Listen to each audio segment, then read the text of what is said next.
All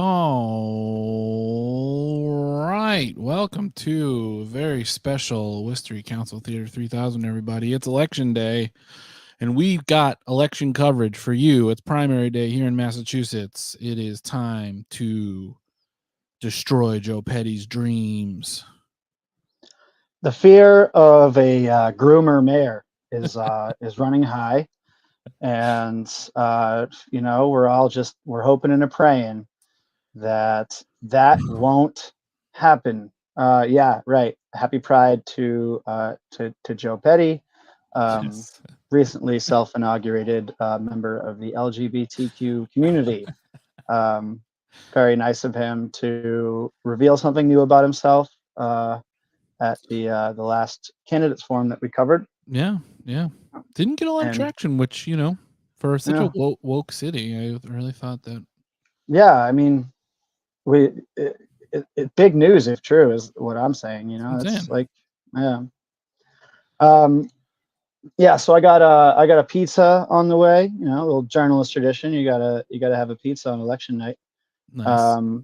And I also successfully bullied WGBH into including the live numbers of the first Worcester Senate district race in their coverage. Beautiful.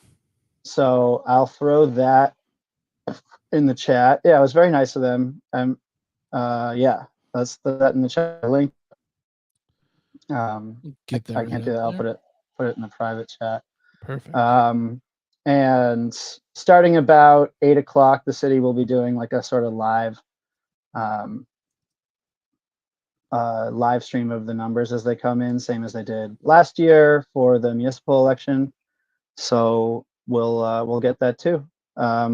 Hope everybody voted. If you haven't voted yet, you have an hour to do so. Yeah, part of the reason why we wanted to start at 7 is so that we could tell people you still have time to vote, and there's also literally 0 lines at any of the polling places. So yeah, don't be watching the stream when you haven't voted. Get out there and vote.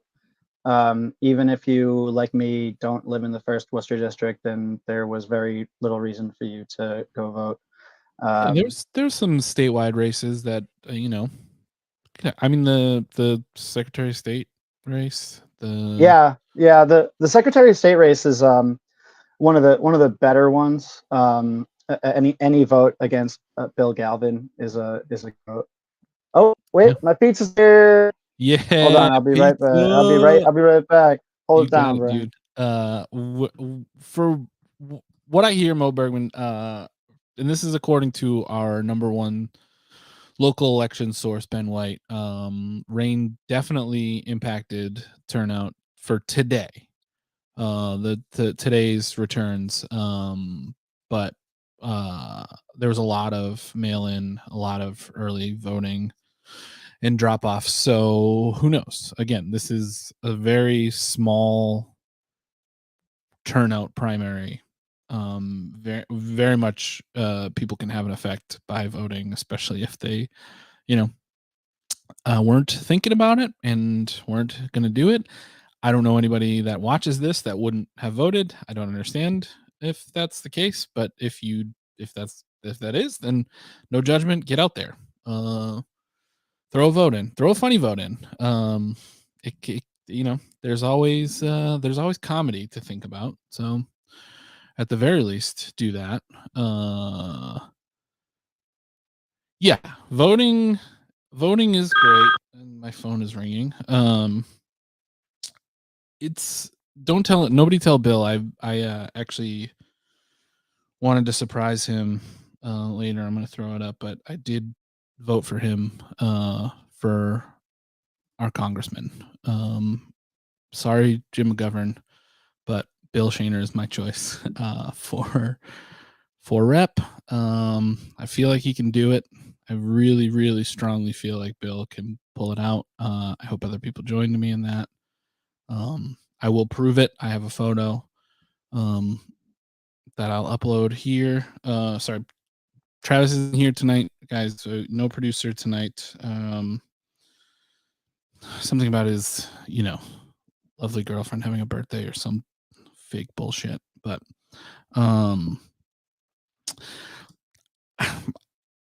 let's save this question for Bill, because he's not going to know the answer, and if he doesn't, then I certainly won't know. But yeah, I don't know. That doesn't seem super likely. I voted for him. Did I? I don't know. Who knows? I panic when I'm in the voting booth. I just knew that I wanted to vote for Bill. Anyway, again, nobody tell him.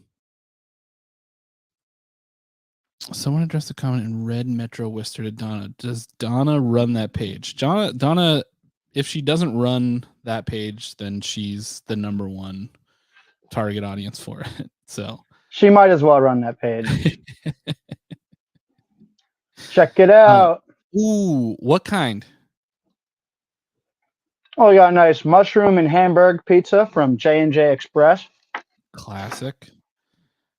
Lovely establishment in Rice Square. I'm just going to talk on the stream with my mouth full. Everyone Totally loves that, fine. right? Yeah, we do. We absolutely do. Can't get any worse than pissing through a moment of silence. Number one cool moment thing in the that I show's did. history. Easily number one. I heard everyone laughing, and I was like, "Oh fuck! I don't think I turned my mic off." See, I'm not the most tech savvy guy, because I didn't know that my that this is the mic. I got these new Bluetooth headphones. I didn't know this is the mic, so listen, figured that's I'd what we have. We have Travis. We have Travis for tech.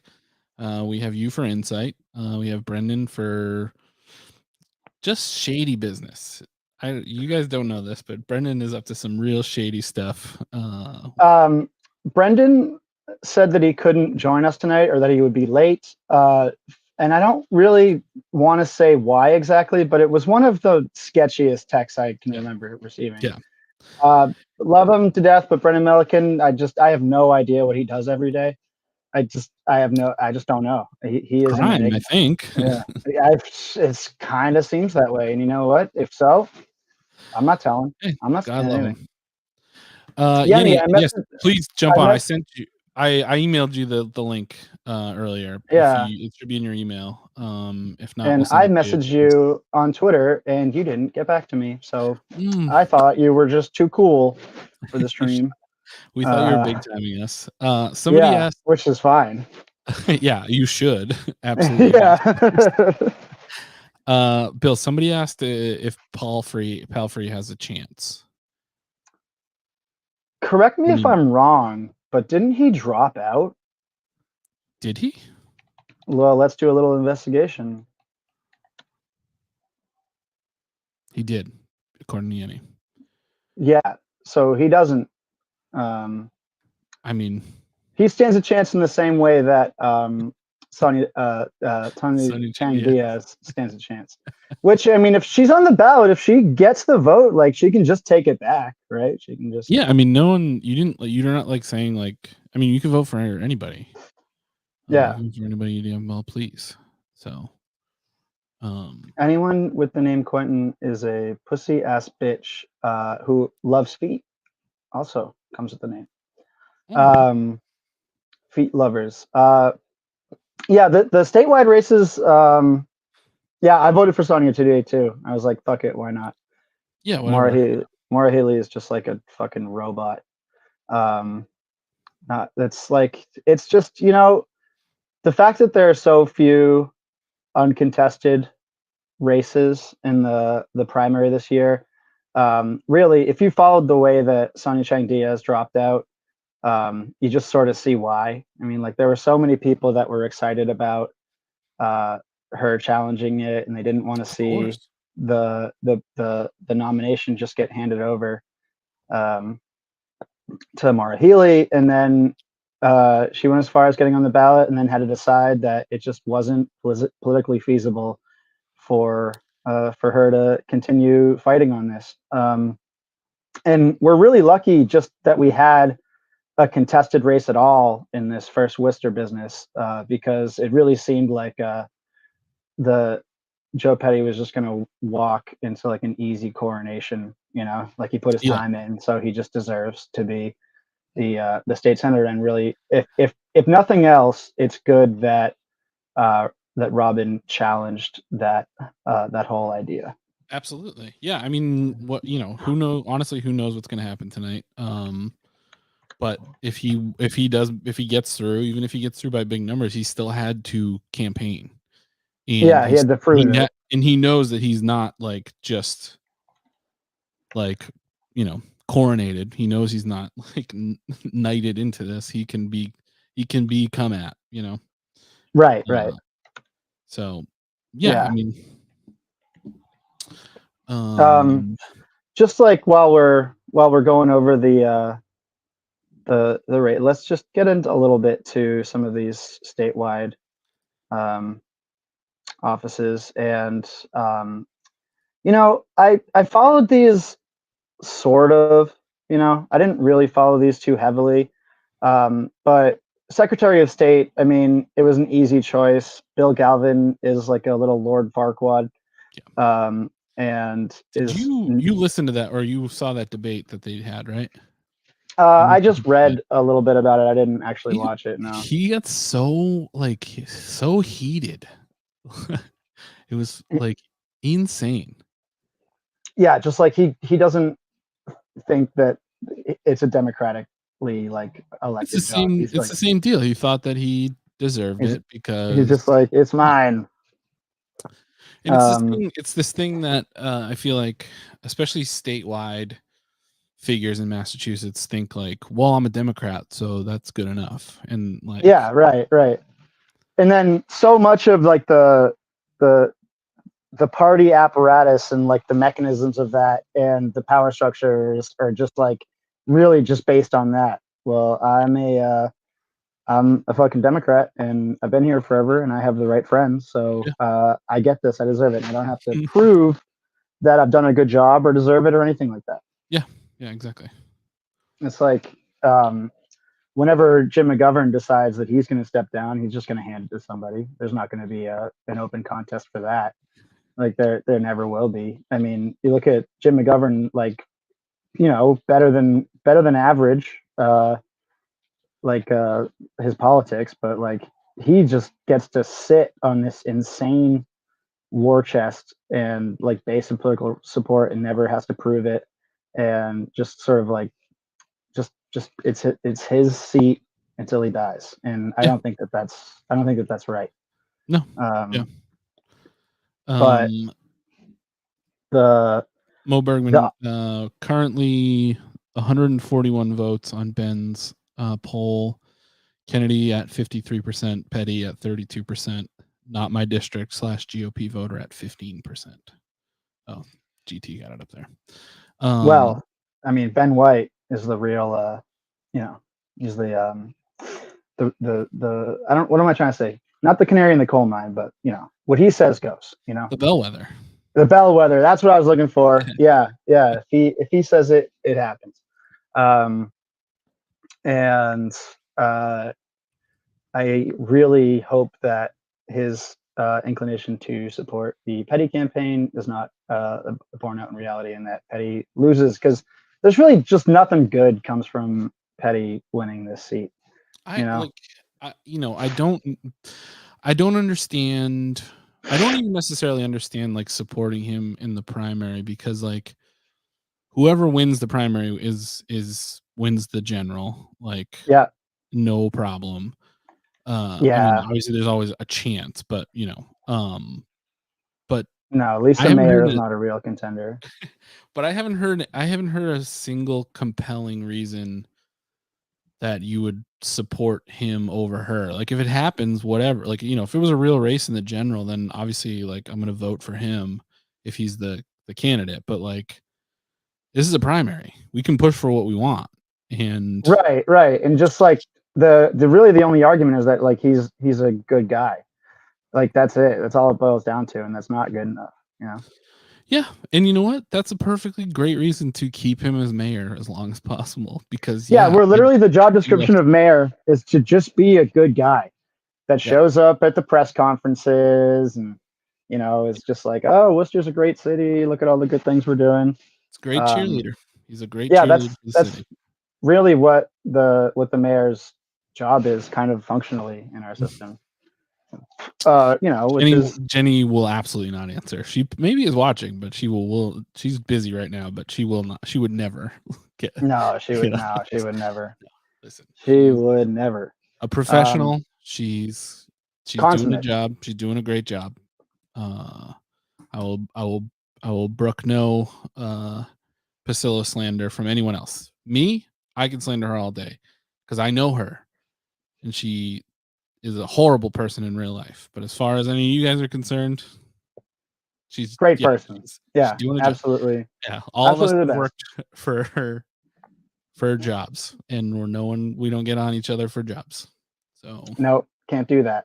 nope. You just can't do that. The auditor race, still like gun to my head, explain what the auditor does. I'm not going to be able to give you a very clear answer. But Chris Dempsey was my pick there. He has good politics. He really cares about transit in Massachusetts as part of like a comprehensive vision for how the state can be better. And I think he's the better choice there. Yeah, he helped us keep the Olympics out of Boston, which makes him a hero. Yep, And exactly. Yeah, he, to me, and that's my read on the situation. He seems like um a guy that's willing to be an asshole in all the best ways. Like when everyone yeah, else is for like, sure. hey, just come on, man, this will be fun. Like let's just do that. He's like, no, that fucking sucks. And he seems like he maybe is willing to piss people off, and that's kind of my Yeah. thing. Now, is the auditor the most effective position for a progressive and a reformer? Probably not, but it's the Kind of. one he wanted, and Yeah. just okay, sure, yeah, go for it. District attorney didn't even vote. I didn't see anything that super distinguish any of the candidates from the other ones, and that's just it's just a fucking cop. So I don't Yeah, I really, mean, I don't really it's care. if he like he was at least like talking about like lowering prosecutions and you know qualified immunity, um, but not that any like there was the most push for that to happen. Yeah, that's why I didn't vote. I actually did. That's the reason I voted. It was because in the candidate like questionnaire, there was just simply like a supervised injection sites no, and I was like, all right, that's the biggest distinguishing mark for me. So Yeah. I voted for What, Lester? What's his name?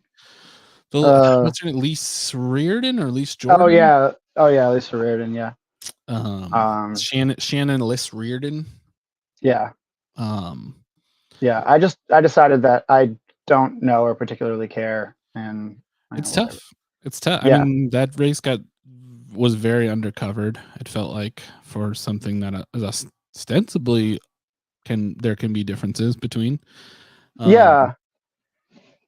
But Yeah. Like a little bit, but honestly, yeah, I But don't if you're know. not going to if no one's going to cover it, or if no one's going to put themselves out there, then we don't know what the differences are. And then at that point, it's like that's a crapshoot. So Yeah, right. I was lucky I saw that questionnaire. I didn't, it just can't. It happened across my Twitter feed. And now Bill is stripping. Let's helping get these views up. Yeah, I'm stripping. If Joe Petty loses, I'll take off another layer. I'll just keep going. Shirts off in the chat. Shirts off for Robin Kennedy. Is that problematic? Maybe. I don't know. But I don't know. Male presenting shirts off. Yeah, I don't know. Whatever. Do what you got to do. Yeah, I don't know. Hey, so while we're waiting for the results to come in, a couple of really funny things that have been happening in Worcester that I want to talk about. The first is that I don't know if anybody saw this, but the Worcester Police Department. No, I wouldn't ask you to participate. That, in fact, I wouldn't ask myself to participate in that Twitch. I'd be very uncomfortable with the entire idea that I threw out. But this is amazing. So yesterday, the Worcester Police put out a press release that was sort of dutifully repeated in the Telegram and in Mass Live that says 2 officers pull man from burning vehicle. And basically, it's just that, an officer first responded and pulled this guy out of a burning car that was flipped upside down, and that a second officer came in and helped. Well, that's not really what happened. This guy, Ethan, on Facebook, tags the Worcester Police Department in a Facebook post and says, "I saved that man's life, not your officers. Your female officer was yelling at the driver, telling him he needs to get out of the car while he was unconscious and trapped inside a burning vehicle flipped on its roof. I had to pry the driver's door open because the officer couldn't do it. Then for some reason, your officer didn't have a knife to cut the seatbelt free from the driver, so I had to run to my vehicle to retrieve the knife and then use to cut the seatbelt, freeing the driver and allowing him to be pulled out. At this time, there was no second officer on the scene, only the female officer and myself. If I wasn't there, that man would have burned alive and would be dead right now. So I do not appreciate the WPD claiming that their officers saved this man's life. I saved his life. On top of that, I didn't receive a single notification of gratitude from any of your officers and didn't even get mentioned in the press release you published to the public." That's great. Classic move is just stealing a well-meaning civilian's valor and saying that you did it. I did see 2 officers were there. 1 officer was there, but what people don't know is that she automatically deputizes everybody that she comes into contact with. Right. So he that's, actually yeah. was an officer at the time. So That's how it works. Yeah. And then somebody posted that to the either the Telegram or the Worcester Police Department's Facebook page. Mm-hmm. And the Telegram, to their credit, took it upon themselves to follow up on this and got the police to actually admit that there was another person there. I gotta stop eating pizza. Oh, dude, on the stream. It's fucking gross. But and they updated the story to reflect that there was a civilian there that helped. And they actually said the police department's initial account of the incident did not reference the civilian. And they also included some information about how this first officer was like received the Exemplary Service Award for Valor in 2019, like defending her integrity. When it's very obviously called into question by her just claiming that she did everything that this guy did, which is so funny. Being like, whoa, that guy really fucking kicked ass in this situation. He really took the bull by the horns. I'm gonna say I did it in my report.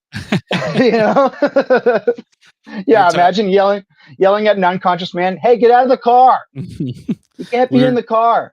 We were talking about this story last night when the guy made the post when I first saw it, and my brother he said, "Well, give them credit. At least they didn't claim that the drone saved him." So Yeah, right, yeah.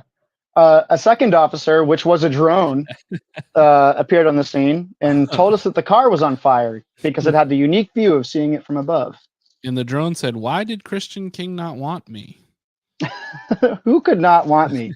I mean, the cops are going to do shit like that. Like, you'll notice every single press release they put out where ShotSpotter is even tangentially involved, they'll like lead with the fact that ShotSpotter got them to the scene or whatever. Again, never mind the fact that every other, city that has is 4 years farther along in the ShotSpotter process is desperately trying to get rid of it. Yeah, So because it's just like unproven technology. It's a waste of resources. And I haven't been able to get around to this, but if you look at the racial demographics of Worcester and where ShotSpotter actually surveils, mhm, it's nearly identical. And that is, worrying. How did mhm, that decision get made? Um, and yeah, we're gonna get a robot dog. for That's sure. for fucking damn sure. Um, Jesus. That's why we're getting a net gun. This show is getting a net gun. Mo, the problem pregnancy piece is going to be a masterpiece, and I'm in no rush to put it out because I want it to be really good and not like the normal fucking drivel that I spew out every week. So it's more than 10,000 words long right now. It's going to be serialized, and I think it's really going to paint a better picture of the way that politics works in Worcester than we have right now. There's a lot there. Um, and maybe that'll coincide with the September 20 meeting. Maybe there'll be something back from the law department about the proposal around Planned Parenthood. Maybe not, but Oh, look kind of who's here. shooting for that. Hi, That Annie. yeah. Hello. I fixed the audio. Oh, Yeah. and you sound great. I can hear, Very I can loud. hear you here instead of through my phone now, which is good. Oh, Oh, okay. that's Good. yeah, Good. extremely good. Yeah. So, yeah, what have you been up to? What have you been doing? What's been cracking? Uh Fall cleaning. I'm getting rid of like half of my clothes. I'll have a post online later of all of the stuff I'm getting rid of because I want to ask if anyone wants any of it before I toss it. Nice. So. Nice. That's good. That's good. Classic. Some of it's still got the tags on even. Dang. Well, what are your thoughts on the first Worcester Senate district? Who do you think's gonna win? How do you think it's gonna shake out? Oh, I am crossing everything. Heck, even crossing my toes that it's Robin, but I'm worried. I don't know how it's gonna go. Yeah, it's gonna be a It close one, I think. seemed. Yeah. I mean, my precinct, I'm in 9-2, and we had 370. We were the 366th or 67th, or it might have been 76th, 77th. I'm not sure. Voters to put in our ballots at that location. There are other precincts that I'm hearing from that were still in the double digits rather than I was gonna say digits. 360 is actually not bad. Yeah, Unfortunately, because we're West Side, we're mostly single family homeowners. The numbers are staggeringly different in terms of turnout. Yeah. And I was really hoping for that to not happen this year, but that severely hurts Robin's chances. Yeah. No, you're right about that. I'm interested to see what the early voting and mail-in numbers are like, because you'd think that she probably stands a pretty good chance there, as opposed to maybe people are more apt to vote for her that are utilizing those scenarios than Petty. And if the I hope- rain really drove people away from the polls today, then maybe it's, with low turnout, it's, Yeah. I mean, it'll be interesting I'm going to probably compare the numbers of turnout at the polling stations once they're announced to the likelihood of an area flooding. Because I'm curious to see if there could be any connection there in terms of public transit access where people are going to have to walk. Yeah. So what you're saying officially on this stream is that you think that Joe Petty caused flooding on purpose? No. Okay. All right. I don't know. That's what I think. I think I might have heard that. I mean, I welcome the rain. I'm really glad we didn't have what happened in Providence, where like insane. Entire areas are underwater.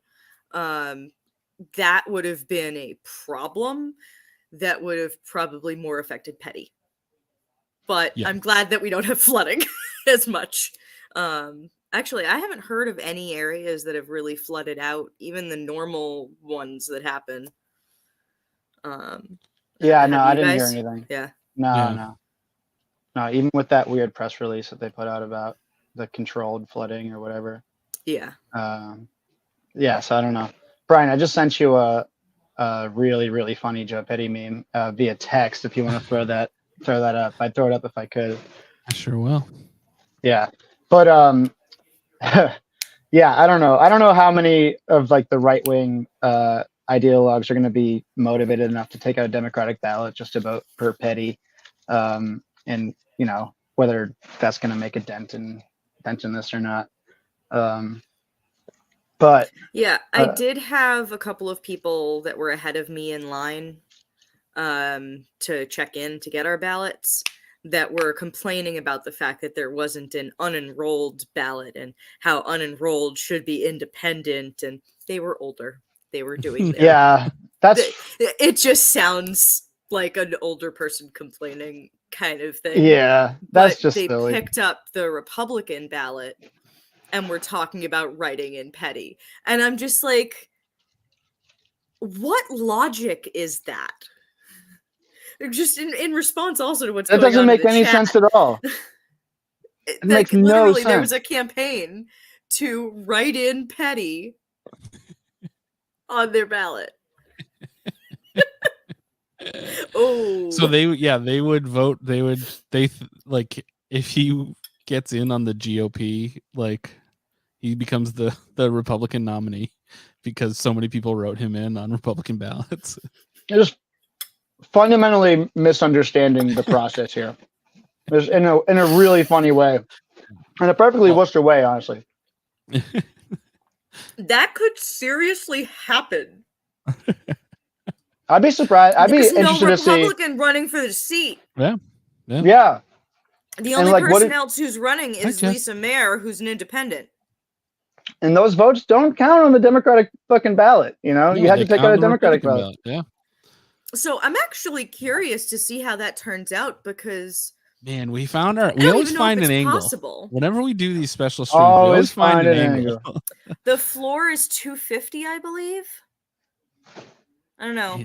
Yeah. I mean, if I remember correctly, so that would make Joe Petty the official Republican nominee. Yeah. So he'd have to be on the ballot twice. I don't know how that would work. That would be quite possibly the funniest outcome. Can we text Ben White and have him ask Joe Petty? He's at the party, I think. Yeah. I did want to. I want to break a little bit of news here, Bill. Okay. Speaking of write-in votes, I didn't tell you this earlier, but I did. I voted for you for Congress. I'm so honored. Yeah. That'll be me one day, and I'll rule with an iron fist. Yeah. Oh yeah. You can. The heir to the McGovern crime family. Yeah. I'll make a 5-year plan look like a 5-day plan, baby. Again. Yeah. It's gonna be pogroms all the way down. We have such a bad poll worker at our the rest of the polling station is amazing. Everyone that works down there is amazing. There's one that is not cool, and it really sucks. It just bringing the vibe down for everybody else. What, just like an asshole, just being a dickhead? Yeah, just for dickhead's sake. Jeff specifically, every time we go down there to vote, it's insane. We've got pretty good people at our location. We moved from Worcester State over to Blessed Sacrament's Phelan Center. The methods of access to actually go into the building with a handicap accessible method is actually to go in the driveway for the church, which is not connected to the parking lot for the Phelan Center, because you have to go in the back top side of the Phelan Center to enter and access the first floor elevator to go up to the second floor. If you go into the driveway for the Phelan Center, it's 3 steps to get in from like both little staircases up to the platform where the thing is. And I hadn't thought about it before because that's where we have our neighborhood watch meetings. But today my legs were just not functioning right, so I was using my crutches, and I had a very difficult time getting in there to vote. That whole thing was confusing anyway. Josh Lyford was posted about it, and like a bunch of people chimed in because he's like, I'm not really sure where I'm supposed to go to vote, because he got switched to the Phelan Center too, and there was a lot of opinions about how best to get in there. And I was like, I saw that thread. That's a problem. If it's not just easy, that's a problem. Honestly, from the street, the only way you knew that there was a polling center there was because of the people with their standees saying, hey, vote for this person. Right. Now, where in the city, which precinct did Joyner Lucas go to stand inside of and campaign for Joe Petty, do we think? Well, that was the senior center. You know? Yeah. So he definitely chose the one of the West Side ones to. Yeah. Did anybody go to that? We were trying to figure it out in private the other day about how well attended it was, and it was shot in a way.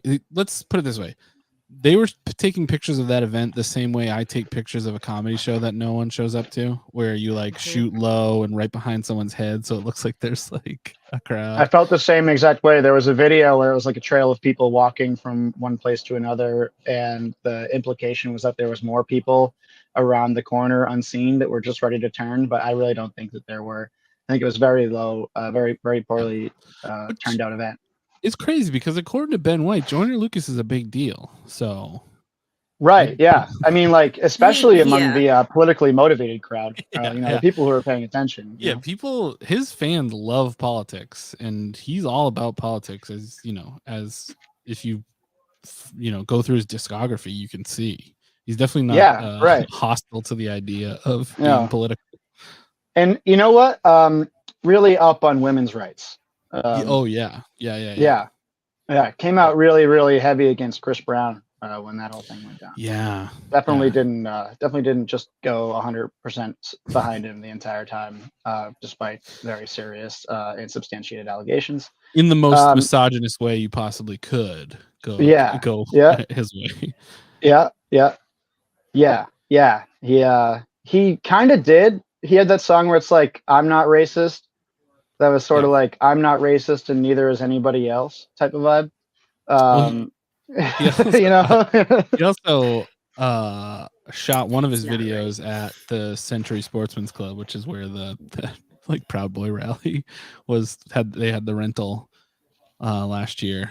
And it's a rental. Their excuse was that they weren't getting involved and they were just taking the money, but it seems like it's it's a private business. They don't have to take the money.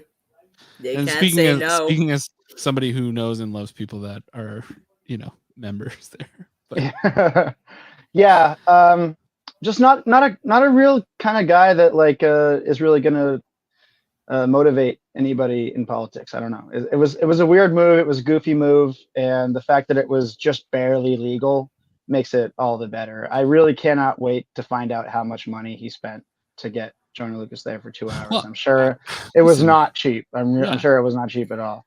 I mean, Has it anybody shown that up on OCPF yet? oh, that's a good question. I can look it up. I'm pretty sure it hasn't, but it may have. I mean, that'd be great. But It'd be even great like if we could get that now. your story from the other day perfectly encapsulates it, where it's like zero scrutiny about that, but then the Caribbean Festival, all the scrutiny that you could possibly imagine. Yeah, for something just that like is not like it has no like even like chance of being unethical or illegal, and they're still, it's just that's the most Worcester thing that you could possibly. I've seen a couple of screenshots floating around of counselors, Mo Bergman in particular, taking it seriously and like really having an issue with the dancing on a cop car thing. So I really hope that my analysis of like the townie outrage, somebody on Twitter called it the townie outrage machine, the townie outrage industrial complex. And if it goes down the way that I predicted it could, then that would just be so funny to like go back and reference that and show it, and then we're going to need to know where we stand on that twerking issue, folks. It's going to be really, really important issue. So I don't really care so much about getting Joe Petty on the program if he wins, but if Robin wins, it might be nice to call her up and get a little bit from her. Yeah. Can we do that? We can. Is there a way to do that? We can send her the link. Oh yeah, right. For this, we could have talked about this. About this beforehand, but this is how we. I don't see an expenditure. No, there's none. When was the last filing period? It is.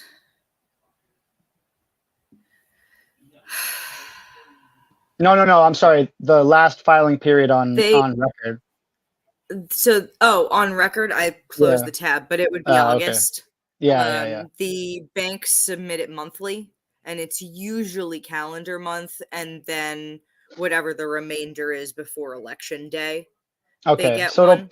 So there should be one in the next week or so that gets put up there. Right. Yeah, and that'll be the one. Yes, the Townie Moral Outrage Industrial Complex. That's it. Yeah. That's awesome. I got to make sure that term makes it into a future story. It's just so true how it works. Really surprised that none of those videos made it onto the Worcester Police Union page. Although I haven't checked it since I wrote the story, so maybe it has changed by then. I'm sure. They're like, it's like the scale is the same as Worcester is behind every other issue. So Worcester's 5 years behind every like political issue, and that page is 2 weeks behind every like viral issue. So they'll pick it up. They did put a post up. There you go. Oh man, so my fucking theorizing on this shit is gonna come true. Oh man, Kate Toomey proposes a city ordinance to ban the booty dancing of any individual on any piece of city property, especially police cruisers. And then she's going to have to explain that. I read an article said that when these people do these dances, they're popping their pussies. I don't know what that means, but I don't think we should be popping our pussies here. We shouldn't be encouraging that. We shouldn't be encouraging the popping of pussies. And I'm sorry, Mr. Chairman, for speaking graphically on the council floor, but this is really important. Now, unfortunately, that made my brain go. The poor cats must have eaten poisoned rats. Back to the issue of rats in the city. Oh yeah, right. Yeah. Jenny, you're too innocent for the show. No, I was just cleaning up and I actually found the Worcester magazine cover, like the Worcester magazine paper from that day, because my mother wants me to save anytime my face or name shows up in a paper Good and mom. send it to her, my grandma, because they That's love really seeing sweet. it. Yeah. But I found one of the extras laying around while I was cleaning up today. So that's why it was on my mind. It wasn't just something like distant, at least, although I have made those kinds of connections before. ADHD. Hey, Yeah. Fucking. so What's that? I have the city like streams, like the windows open, just keeping in like track of it. Let's see if they'll share. Yeah. We no, won't they're not start showing. seeing. Oh, not showing anything. Yeah, but the second stream Yeah, down they there. won't show anything until at least like exactly 8 p.m. Yeah, but here's the thing. But this is the thing that right now. Let me see if I can get it by going full stream. Full. Last year, there was, I think, about for some reason, I'm thinking 9 minutes. It might have been 5 minute after 8 that those streams actually went live. Yeah. But there is. I can't share it, but there is a video feed going right now of just a blurry dark room, and I could see a TV screen in it, and I can see a couple lights and an exit sign, and I don't know. It's just a open camera right now. Well, yeah, they do have like you can go to City Hall tonight and watch the results. Yeah, that must be possibly what it is, but it's just very, very like strange. Like they're setting up. WGBH did respond to us bullying them online, and they did update that their tracker. So we can throw that link in. Yeah, I have it ready to go. We have okay, cool. Yeah, so that's on there. That was a little win. I told them that I was plotting to kill their Worcester reporter, and I think that helped. For humor. In a video game. I liked that the reply was like completely tongue in cheek from them too. Yeah. That was really good tweeting by whoever's their social media folks are. Yeah, they understood the tone of the thing, for sure.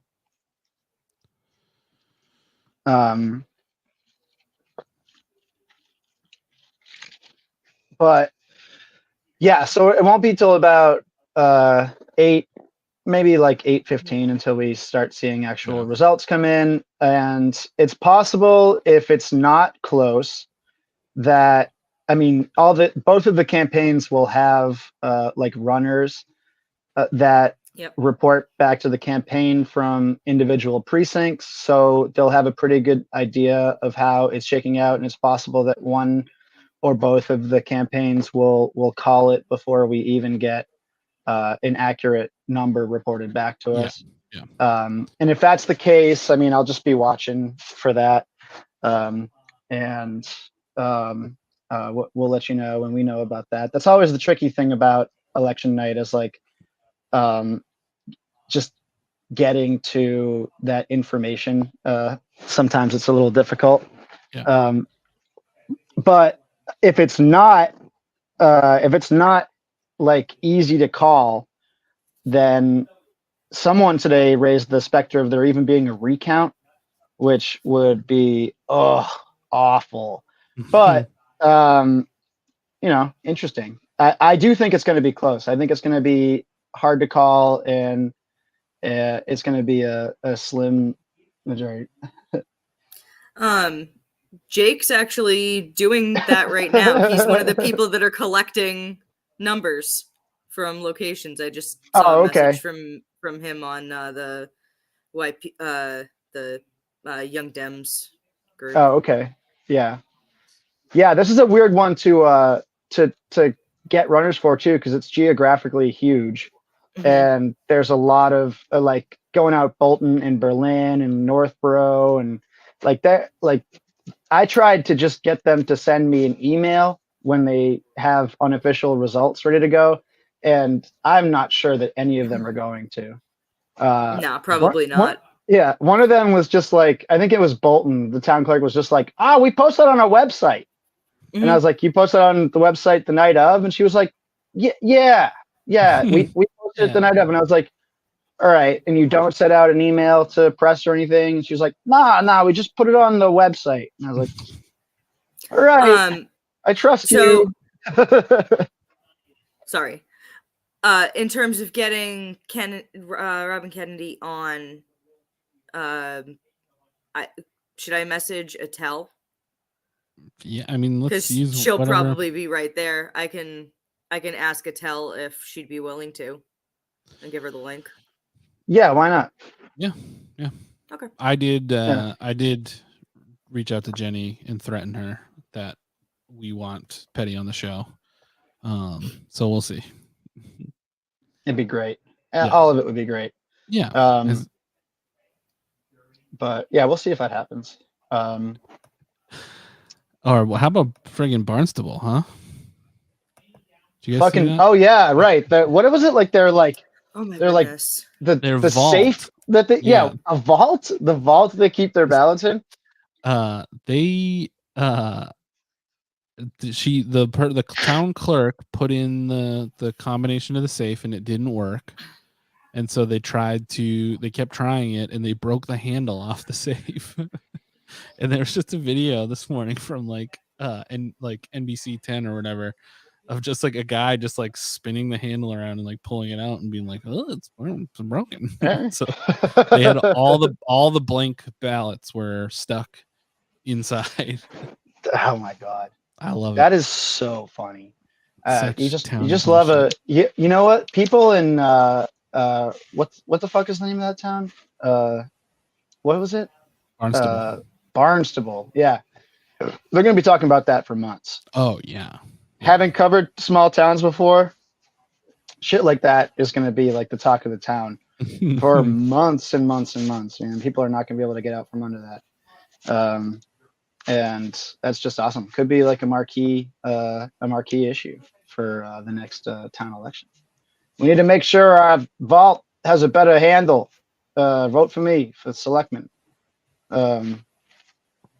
But yeah. Oh, another funny thing that happened. Anyone follow the guitar player of Extreme throwing a hissy fit at Indian Ranch because the Webster Police Department literally went to the sound guy and made him turn the PA off because they thought it was too loud.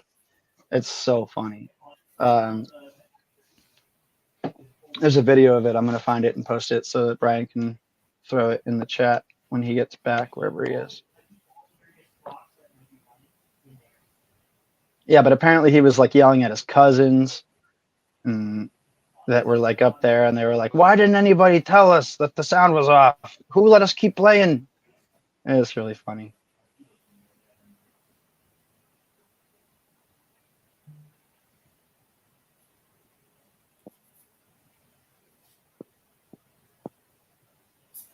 Yeah, it would be nice if Robin comes on.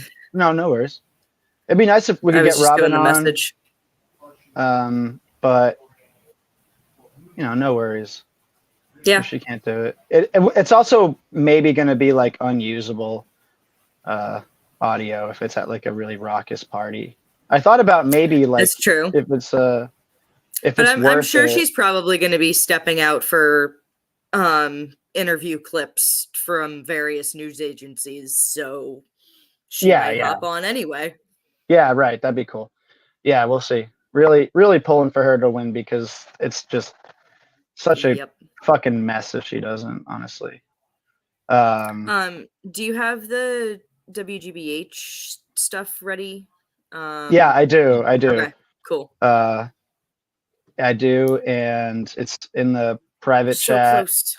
Yeah, and yeah, we got 1 minute left. Let's just throw it up now. Keep it up. Yeah. I would say that the city of Worcester's live reporting would probably be a better thing to follow than this. Yeah, the only issue with the cities is that it's on the video is going to be tough to share. Oh, really? Yeah, That's what I was don't think it graying shows out. up on here. It was. Oh, it was. interesting. It was graying out. So I'm gonna try once they go live. I'm gonna try going to their YouTube and seeing if Whoa, your audio just got messed up for me. Anybody else? weird. Oh, You're- yours just got updated for Yeah. oh, weird. Uh-oh. That was very strange. Yeah, you sound really weird. All right, am I back to normal? You Yes, sounded you like are. a Yep. freaking robot. Yeah, so let me see. So the only thing that's like really worth it for the Worcester read is just like looking at the precinct by precinct counts as they come in. But I can just do that on my phone or something and just say it out loud, you know. Yeah, cool. Yeah, I'm gonna pull that up now. Ben White did a poll on Twitter for who are you voting for today for the Worcester First Senate District, and Kennedy won with 53%. Petty had 32%. Not my district. GOP voter 15%. Cool. It's Nice. yeah. That was the number when we started. That was so cool. That's, yeah, interesting that it still at that. Yep, and the poll is closed now. Cool. Man, I Oh want to damn, play this this shit Nuno blurry as fuck. Betancourt I want to play this Nuno Betancourt video so bad. It's awesome, dude. So far, zero precincts reporting. Yeah. Oh, here we go. We're starting to get some. Oh no, that was just graph movement. There's just graph movement. All the uncontested. Bill, I do hate to break the news to you, but you have lost the race for. Oh, that sucks. Congress. I'm so sorry. That sucks. I thought you had it. You know, one day, maybe. We'll get you in there.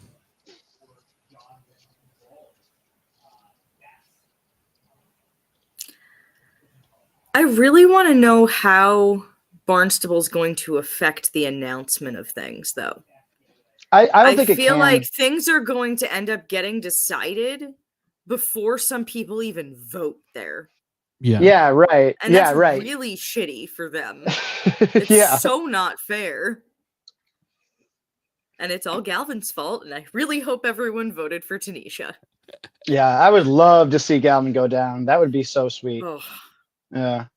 That'd be incredible. Oh, I have to take a call. I will be back in a couple of minutes. Cool. All right, so we're seeing. Sorry, I'm also eating. It's all good. We're seeing the Republican uncontesteds are coming through. Called almost everything except for 2 districts for the Republicans are uncontested. Oh yeah, Mo, definitely with Twitter being self-selecting completely. For sure. Yeah.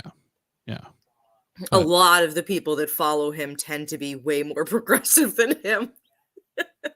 And they love to tell him about it. See if they can drive him crazy, you know?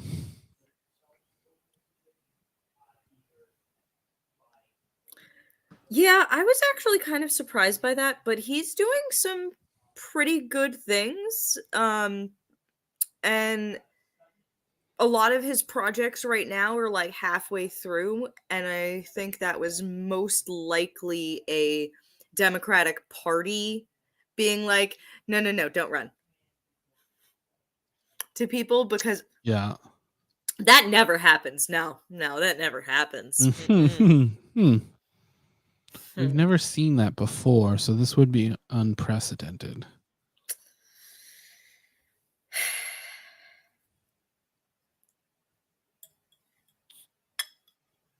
Audio bleed here. There we go. Yeah, still nothing brought in yet. We're still got a little bit of time. Yeni, did you have any write-in votes for uncontested seats? No comedy votes? No. It's fun. I It don't feels do really that. good. It feels illegal. It's nice. I like it. I like to do it. I've done a write-in once, and it was because it was somebody who was campaigning to get on the general ballot There we go. for a primary where there was no Democrat running, and just this person decided too late to get on the ballot that they were going to run. Yeah. So they ran without even being on the ballot, running as a Democrat, as a write-in, which is, I think, where the hitch might be for a write-in for Petty from the Republican side, True. because he's a registered Democrat.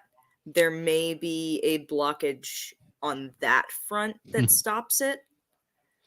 I know that the parties would probably step in and figure it out, because Galvin's not going to do anything. I really don't like Galvin.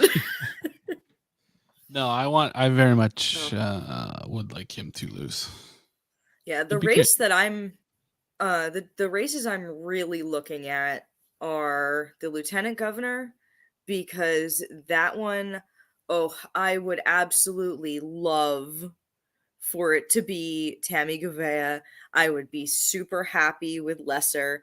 Please do not let Driscoll have won. And in terms of attorney general, I'm actually really upset with Quentin Palfrey over it. I do not understand his endorsement of Andrea. Nobody, as far as I can tell, can think of anything other than him attempting to play some kind of insider type thing, Yeah, I or don't. wanting Yeah, to get buddy with the likely winner.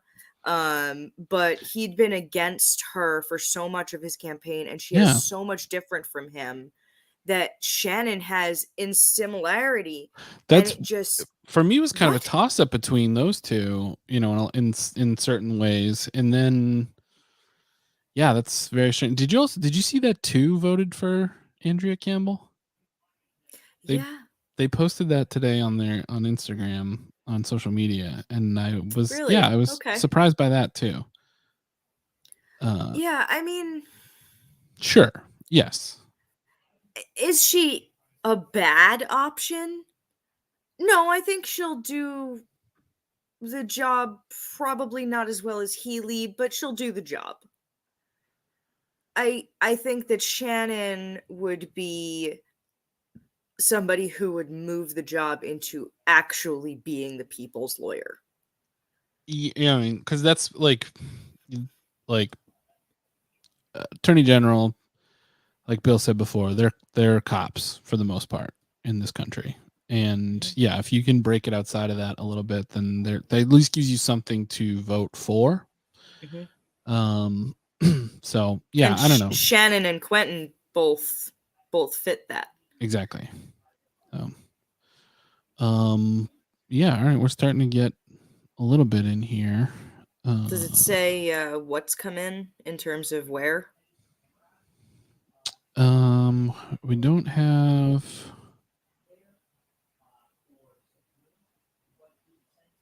No, I guess we could make it because everything's uncontested, so it's hard to say. They're not, Yeah. so like that's how I think you'd probably guess, is by how much of these votes, the district votes, are coming in. But I don't know if they have that. But that doesn't even mean those locations are fully Exactly. counted. Yeah.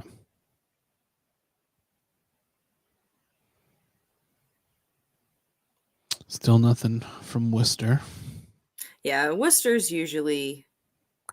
Well, they're what is Yeah. somebody was it Tracy It'll that probably posted be another earlier 10 minutes. that they were centrally, they're counting everything centrally. So it'll be even probably a little longer than normal, right? Yeah, because that takes 15 minutes drive time, like out of the building into the building. Yeah.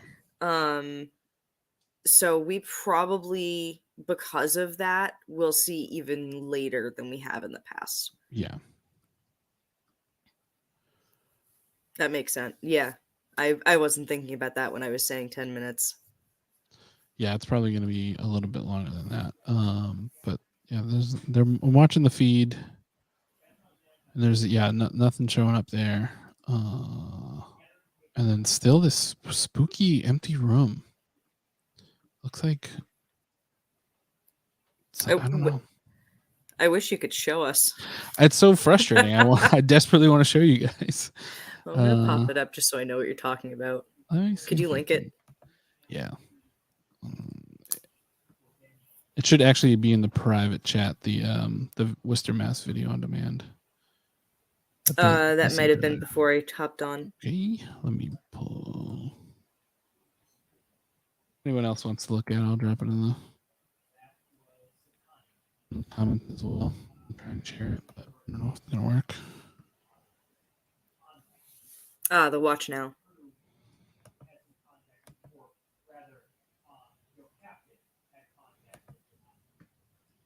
Oh yeah, the bottom one is just a tiny dark room. Yeah, it's still not letting me. But the top one has the unofficial results. The live stream one. Yeah. Yeah, I'm watching it on my phone, and nothing reported so far. Mm-hmm. But yeah, we're just talking about. So I think it was Tracy that posted earlier on Facebook saying that they're counting everything centrally in Worcester. Oh, okay. So almost everything. Yeah. So yeah, there's the newspaper. They're reading the newspaper like they always do on public access or the city. I love that they do that. I would totally sign up to do that. It'd be so fun. I wonder if I could convince them to let me just read my fucking posts like once a week, go to cable access and just read the post in like that monotone. Be fun. Wow. Sonia Ching Diaz still getting 17 votes so far. Pretty good. I voted for her. Yeah, me too. Yeah, I did too. I mean, I know Healy's going to win. It's kind of a protest vote on yes.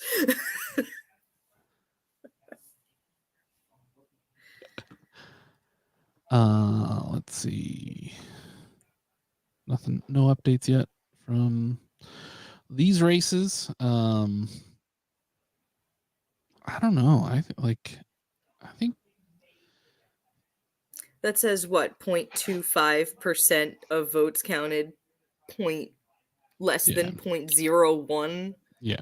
For this is nothing. State. They're literally like Galvin has 100 votes to her 57 right now. Oh wow. Yeah, it's like nothing. One precinct that was on top of their shit. Yeah. Getting them in.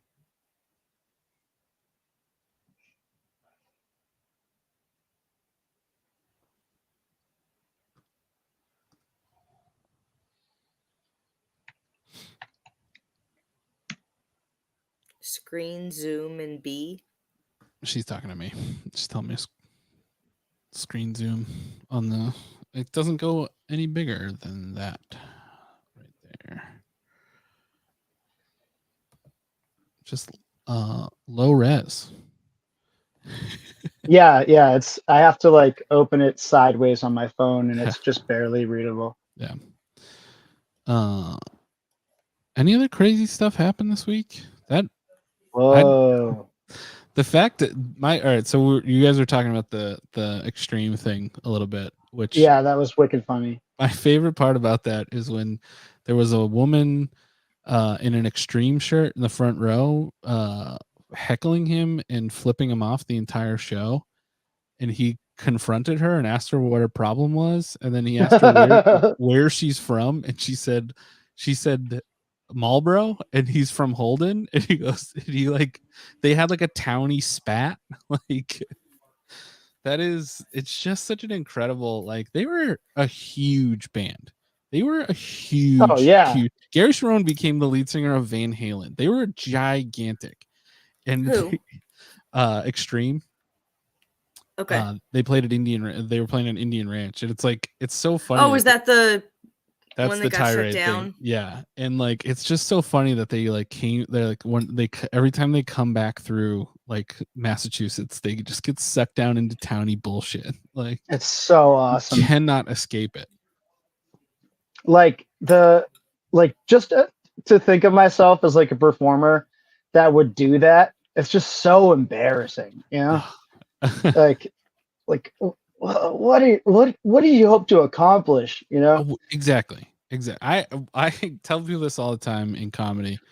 Like people get mad at each other. There's so much drama in comedy. Like there isn't any like subculture, but there is this like this thing, this like desperate need to like, you know, like not gatekeep, but just like protect like comedy. So when someone's doing it wrong, people get so mad at each other. And there's always this idea of like, what are we going to do about them? You know, and it's like nothing. Like, what do you get from what does that give you? Like, you'll just be the person that yelled at another person. Like that's all. Right. Like, Yeah. Nuno Betancourt, maybe you're right that like your niece and nephew should have warned you not to play a song in silence. But yeah. What do you look like now? Yeah. You just look like an asshole. You got a telegram right up about you being a little baby on stage, playing at Indian Ranch in the twilight of your career. Yeah. I also one of my favorite angles on the story is when people are sharing it like this morning, like in like the Worcester Facebook pages. Everyone's like, I don't subscribe to the Telegram. I can't read this. So the way they were getting around it was the Worcestershire, England like paper picked it up for some reason, like on the wire. So it was like that was the free version. Update. 2,000 votes in, and Petty is up 50% to 49% in Worcester. Wow. It doesn't say how many precincts out of 62 are reporting yet, but with that many votes in, he's up by a very, very narrow margin. So it's going to be a tight one, folks. Interesting. Very interesting. And how is he doing on the Republican side? Yeah, right. We'll have to wait a couple days at least to figure that one out. But if he gets on the Republican ballot, that's so funny. So funny. What a turn of events.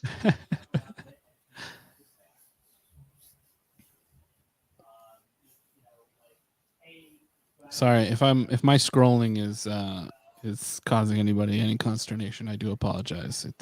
This thing is jumping around on me a little bit. Yeah.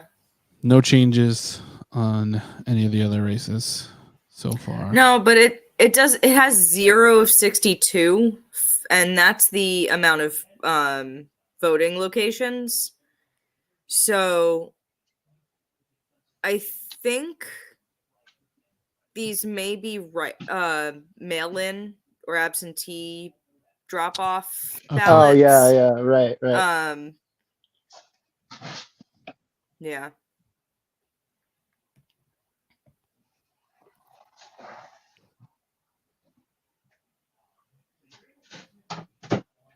But yeah, it's over 6,000 ballots that were submitted for this.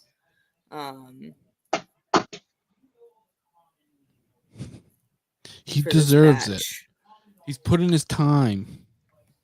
What? Ugh, I'm gonna text her.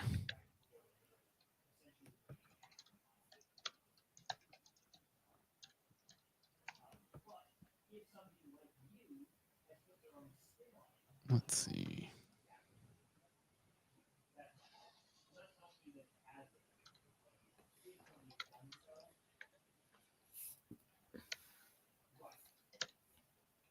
so I'm hearing some good news that I can't. I promise not to talk about, but it's good.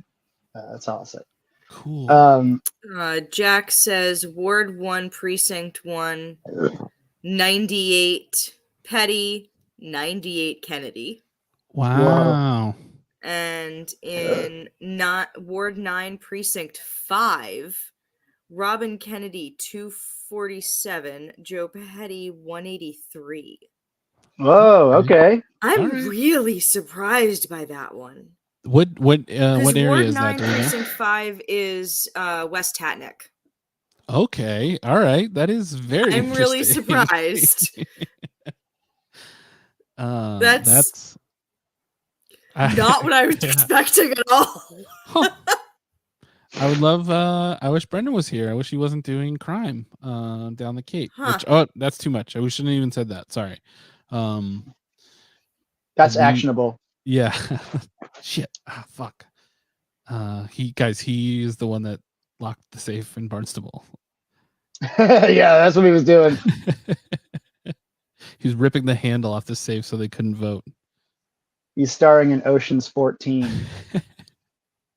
set in the little Does town anybody of else Barnstable. like?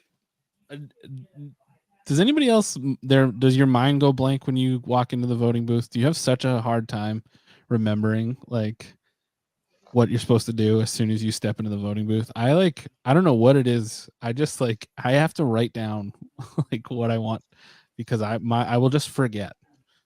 I don't have that problem once I get to the ballot, but the whole process of walking to the person you're supposed to walk to, and then walking to the ballot, and then walking to the That machine. is very. I'm like I need to be led like a little lamb, you know. I pick up my paper and I turn and I wait for someone to call me. I'm like a little boy. Yeah. Where do I go now? Attell says she'll ask her. All right. Okay, cool. And thank you for the offer.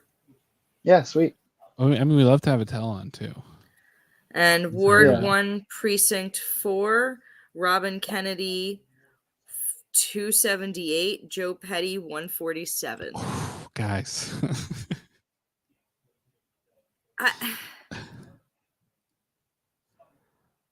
That was an amazing night. It's looking good. It's looking good. I mean, wow. How much vote is there outside of Worcester? Like, what is the share of vote? A lot. Is it? It's not more than half, is it? I don't know actually how it breaks down in terms of like registered voters. That is true, guys. That is true. Robin is a follower of WCT 3000, which everyone else should be as well. If you're not following us, yeah, follow our Instagram. Don't be a coward. We have lots of fun jokes on it all the time. Jess does an amazing job. Yeah, that's the question too. Is what is the share of total vote and how many people actually vote? Yeah, and it's worth noting. I mean, Brendan was pointing this out a long time ago that the Petty name doesn't really stretch into those towns at all. No, no. But maybe the Kennedy one does, as Troubler pointed out. Kennedy, yeah. She's a Kennedy, just like Teddy. That's true. She does have. There are people who would not check. Yeah. And just because there's the name, it's still at the same amount of votes cast.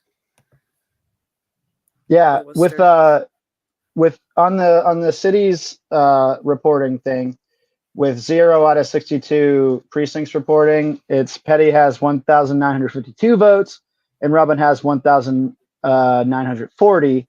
And what we're hearing from these individual precincts coming in is a much more favorable picture for Kennedy, although those are just individual precincts, you know. Yes, yeah. But the location of them is interesting. That's what really, for sure. I was not expecting the northwest side to go for Kennedy. That just, I feel like it may be partially a concern about what happens if Petty leaves that drove that. I'm not sure. Right. Because they are staunch Democrats if they're not Republicans. Yeah. They're not, it's not as much of a mix.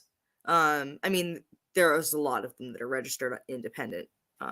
That's actually there's more people registered unenrolled than there are registered Republican or Democrat.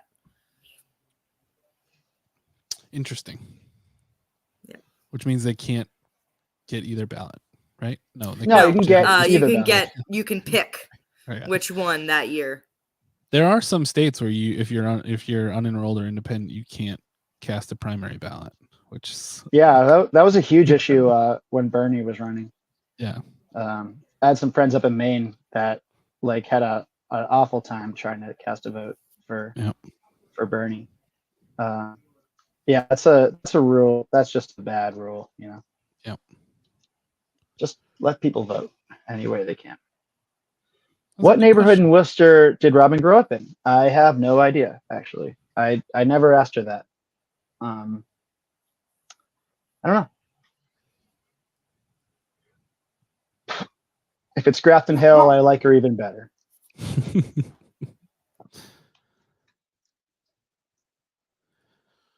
This is a good question from the YouTube. Why did Quentin Palfrey and Sonia Chang Diaz drop out? I think ultimately, I'm not sure if we have specific answers from them. Politics, chances. They probably didn't see a path, and it's better to drop out than it is to lose.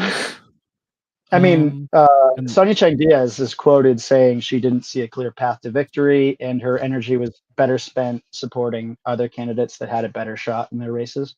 And this is the other part of it. This is the probably the more real part of it, is that somebody said, "Hey, listen, like don't stick around in this race. If you drop out now, then there's somebody owes you a favor," and that kind of thing is, Yeah, and we saw a lot of wheeling and dealing like that for the first Worcester district. You know, like LaBeouf was in there, some other guy was in there for a second, and they sort of dropped out, and Robin was the only one that hung in. Yeah. Well, I mean, this is the other part of it too, is that when you drop out of a race, you can hold all that money for another race. There's no you don't have to return any of your donations. You don't really even have to use them correctly in this country, but you can, if you have money in your war chest and you're thinking about running in another seat later on down the road, then hold on to that nest egg and then use it where it's going to be useful. Yeah, or throw it at other candidates. Yeah, exactly. Squeebo, no. I think you still got a shot. I promise that when I run my stunt campaign for Worcester City Council, I will not drop out, even if there's not a clear path to victory. It's a war egg. It's a war. It's a nest chest. Nest chest. I thought about saying that, and I didn't trust myself to get it out. Yeah, I felt dirty, honestly, saying it. Seems perverted in some way. Look at that as an Urban Dictionary entry. You know what I mean? Are we getting any updated numbers? Doesn't look like it has changed. No. One sec. I'm gonna pull it down for a second and reload. Let's see if it's just stuck.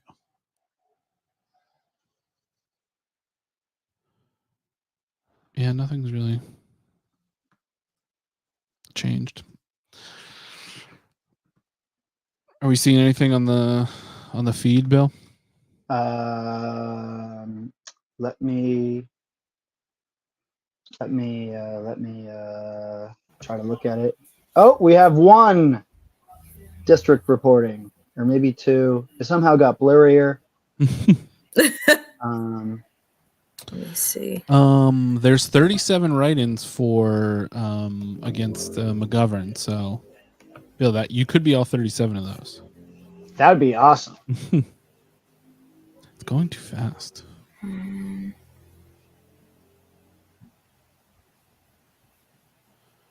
From the Telegram, Kennedy 40 was born in Worcester and grew up on Parsons Hill. It's now 3 of 62. Wow. She's from my neighborhood, sort of.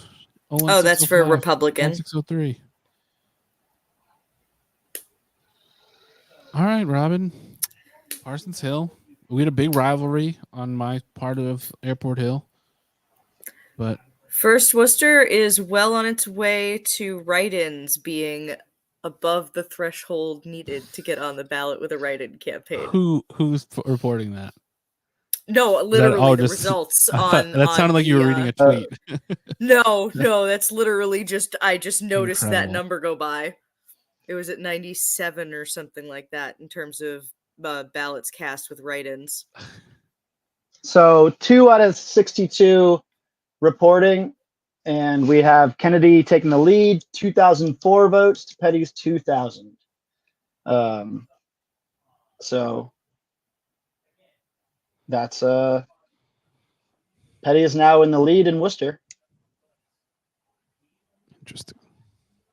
Granted, with only 2 out of Mm-hmm. 62. It's not really representative. I'm seeing 2004 Kennedy, 2000 Petty. Mm-hmm. Yeah, that's what I got. That's okay. Sorry, Jeff. I missed your question before. We were talking about this a little bit before. So it seems like Andrea is more of a classic like law enforcement AG candidate.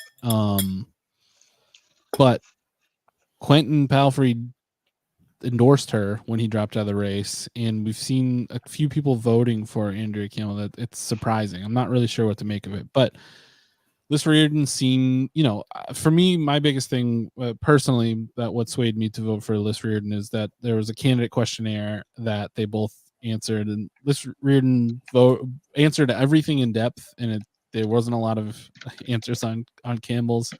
But the one that stood out to me was that the question was asked about supporting supervised injection sites, and there was a pretty, thorough answer and endorsement of them from Liz Reardon, and just a flat no from Andrea Campbell. So that just was telling to me. That's why I voted for Liz Reardon. But I think that in a lot of ways, like Bill said earlier, like you're ultimately voting for someone to be the cop of the state, and while it seems like. At the same time, though, both Quentin and Shannon are very pro making it about being the people's lawyer as well. They were both talking about that the entire campaign. It's one of the things that they called Andrea out on. I'm still astounded that Quentin endorsed Andrea. None of us who were like quasi connected with him, some people who worked on his campaign in detail even don't know. Yeah. Strange. So Andrea concerns me in terms of not wanting to take the People's Pledge. And then there was also the graphic that Quentin Palfrey's team was sharing with the check marks and X's of who was supporting what. And there was one column that Shannon had a question mark on, and Shannon only had one check marks across like 8 items. Weird. What is the People's Pledge? I'm not familiar with that. It's about campaign donations, not taking basically not taking dark money. Oh, okay, gotcha. The thrust of it. Yeah, gotcha. Yeah, the qualified immunity thing was big. I mean, that was the Palfrey was the only one that was like explicitly for ending qualified immunity, and again, that's a shame that. Yeah, that should be a settled issue, I think. the threshold's only 25. Yeah. Oh boy. Technically could be already happening. We won't know until we get more info on the write-ins. I mean, that would be so funny.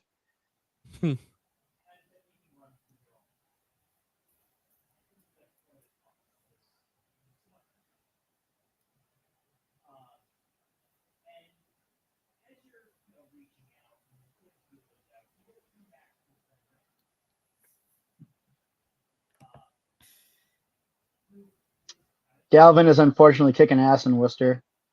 75%.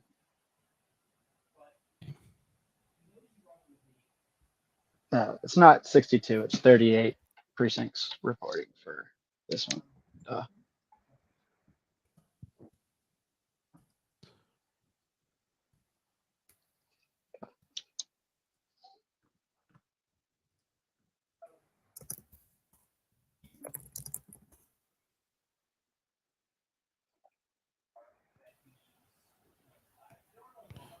This GBH site is not really updating. Maybe they're waiting for full, like. I don't know. Everyone's is going to be off of the same info. It's really AP that's collating that data. Right. So I don't know what the deal is with that.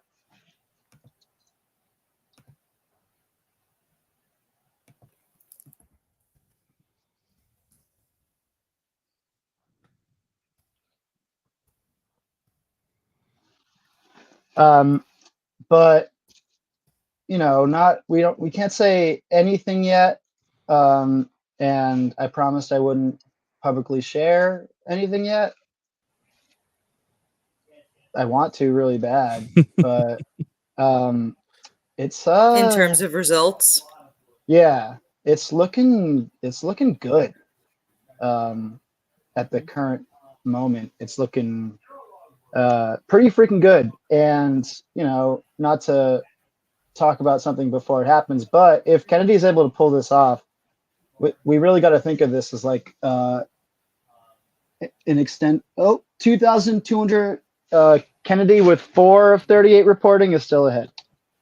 It was like by a couple hundred votes. And I think we really got to think of this like as a continuation of the progressive gains of the last municipal election. You know, like this is like sort of the same camp in Worcester, and it's if Petty loses this, it's sort of a massive blow to the I don't know what establishment's a shitty overused word, but like the sort of the old guard of Worcester politics, or the old style at the very least. And I will say, I also got an interesting text. Oh man, and you can't share it. I mean,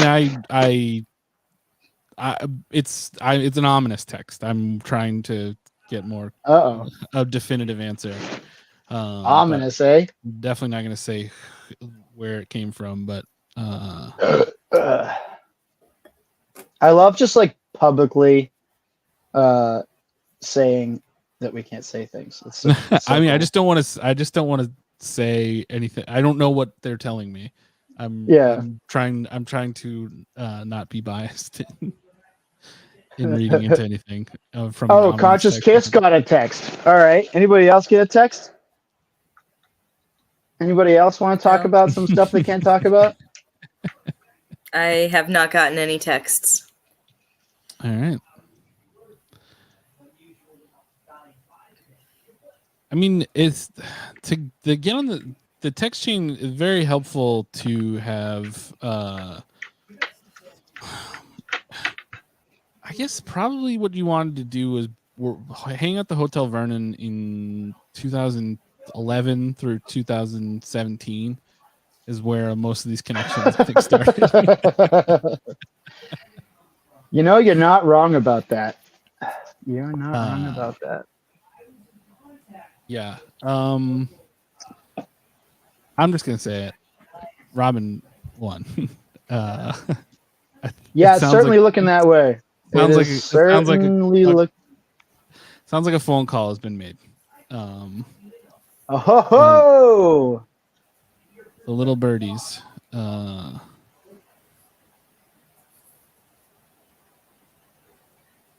Whoa! Yeah, I have a text that confirmed your phone call. Whoa! Well, guys, friends, everybody, pop their pussies. Ladies and gentlemen, tonight. We did it. Ladies and gentlemen, we did it. Cue that meme. Mission accomplished.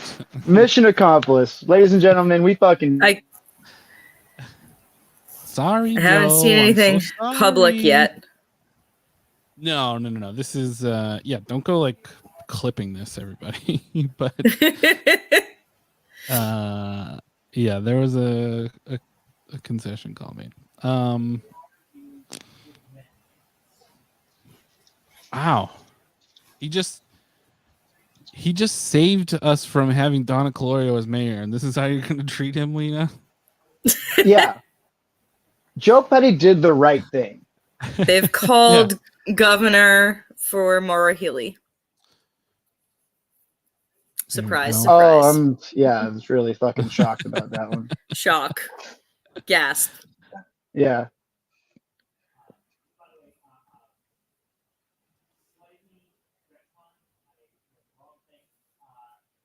Can you believe Ben White went to Robin's party early and then went to Joe Petty's party? You picked wrong, dude. All right.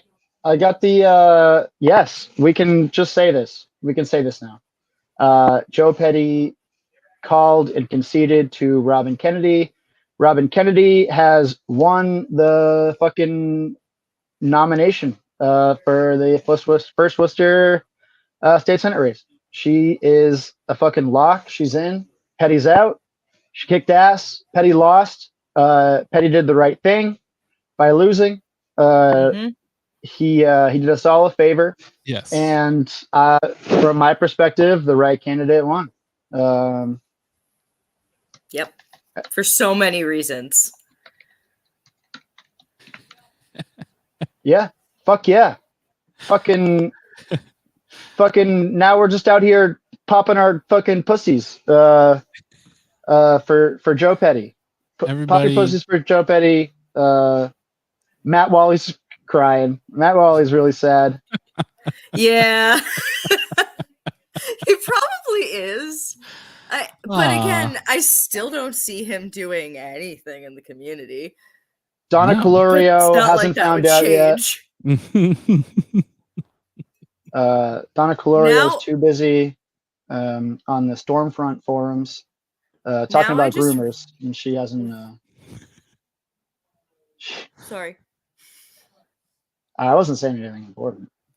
I just want to see how many write-ins Petty got. If Petty gets on the ballot, checked earlier. Someone in chat checked earlier that it's only 25. Yeah. Oh my god! And there's how many write-ins right now? There was 97 with the first batch that went in. Oh my god! Robin's party is at where Bull Mansion used to be. Nuestra. Yeah. Such good food. They're amazing over there. They're doing great stuff with that space. Yeah. I'm tempted to go over there and pipe in from the party. But I don't know. Do you think that would work, or is that silly?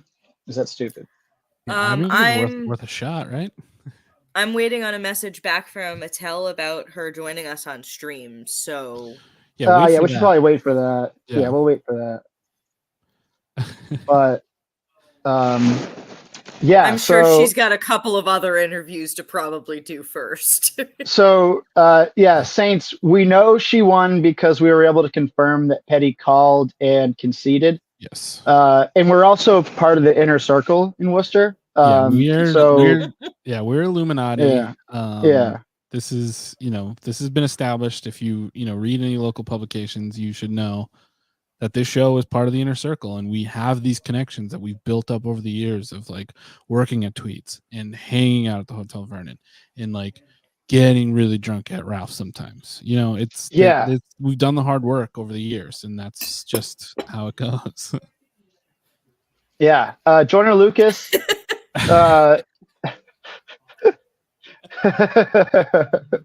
I left to serve my wife dinner is just an exceptionally funny way to phrase that.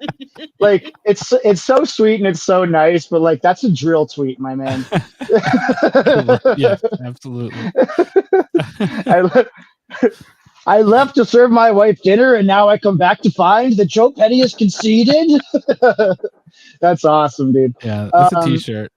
Yeah, We yeah, got to do a T-shirt. yeah, for sure. Oh, you know what else I want to make into a T-shirt is a silhouette of that chick twerking on top of the cop car, Oh, in yeah. like like black and white, kind of like a Che Guevara kind of vibe, and just like put some caption like "Worcester will never change" or like "Worcester forever" or something like that. I think that'd be nice. We should, if we can find her and get her some of the proceeds, we should absolutely do that.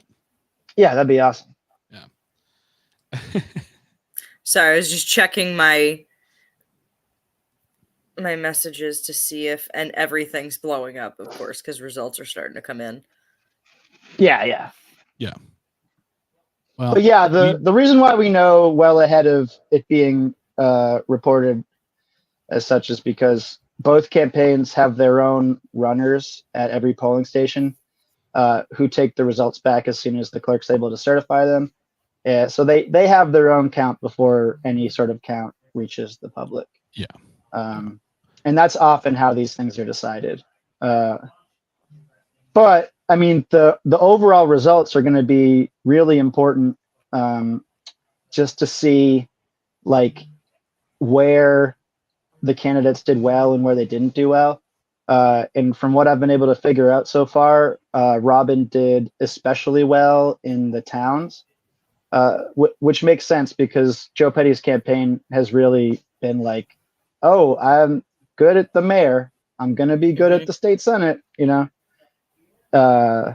so. And a lot of the towns are like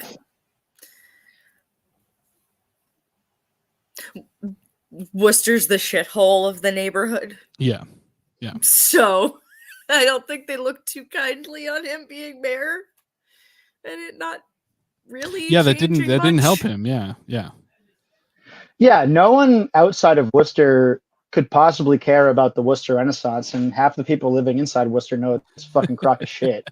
So like, it's not a good thing to run on, Oh no, the poop thing. Dude, you know what? The poop thing told me something kind of cryptic about that, and I'm happy he did it. Yeah. It's sort of a Rocco's Basilisk situation with me and the poop thing, where I'm really afraid of him, but I'm hoping that if I'm friendly with him, he'll spare me once he takes the city over. That's the same. Yeah, that's the reson why I don't eat octopus or squid, is because I'm hoping to curry favor when they take over. Yeah. Once Cthulhu's fucking monster from the depths comes and takes us over. Mm-hmm. I mean, there's something to be said for just like showing people that you like. I don't even want to say that, because you know what? Like, it's not that Joe Petty didn't go out there and like try and meet people. It's just was it like he has very good connections in a lot of communities in the city. There's a lot of people that like really like were impressed by him and stuff like that. That's nothing against that part of his campaign. It's just a matter of her offering something that he can't possibly offer, and this idea that just because someone's been around for a while, that means they are deserving of a job or fit for the job is just not. You don't have politics doesn't mean you inherently have to move up to the next job every time. Like, you don't have to bump up to the next level. There's things that are good spots for people, and the mayor of Worcester is a good spot for Joe Petty. He's pretty good at being cheerleader for the city. No, go ahead. Attell's confirmed on Facebook, on Twitter rather, as well, in terms of other public people there saying that she won. So yeah, it's like, it's going to be interesting to see what the actual like vote totals are, but like there's no question here. We're right. You know, Robin Kennedy won. It's not like Yeah. it's a known thing. We're not basing it on the numbers. We're not blowing no smoke. We're using our inner circle connections here. As soon as one guy calls the other guy and says, "Hey, good job," and then it's over. You know. Yeah. And you know, this is really Yes, it is. She also quote tweeted it with more. Oh, he is definitely gonna run for mayor. Yeah. Oh yeah. Or oh, actually, no. Actually, it depends on what Mahoney decides to do. Oh, yeah. you think he'll? So my ear to the rumor mill in Worcester is that he'd be done as mayor either way. But oh yeah, Christian King for mayor is, I think, maybe going to be a thing. But if it is, then that's great. I'd love to see it. Yeah, I think that that would be a continuation of this, which is a continuation of the last municipal election. You know, and we need what we really need though is more candidates on the progressive side Absolutely. running. I'm trying to decide whether or not to run again, and if so, where. It's an interesting change with how the school committee seats changed. Yeah, right. Where things are going to shake out, because I would be shocked if a suit doesn't happen against the city council districts, because Calorio directly called them out on it. Yeah. It's going to be really interesting to see if Johanna runs again, if Guillermo, he's probably running again. Yeah. I never would have run for mayor. Yeah. I think that anybody on the progressive side of things, looking at the way Robin was able to out hustle Joe Petty on this, should feel emboldened to run. There's clearly a message here that's resonating, and there's a path to victory here. You know. I mean, that's like when you take these elections, especially smaller ones, it's not about any single result. It's about trends, and we're starting to see a trend. You know, like the last city election, you know, to see 2 win as a first-time candidate with the positions that they hold, like that's a data point. This is another data point, and they're strong indicators. So it's at least a smart idea for people to like go for it, you know. Like if there is a time to go for it. Yes, I was especially surprised by the West Side. Yeah, that votes one that Jack was sharing.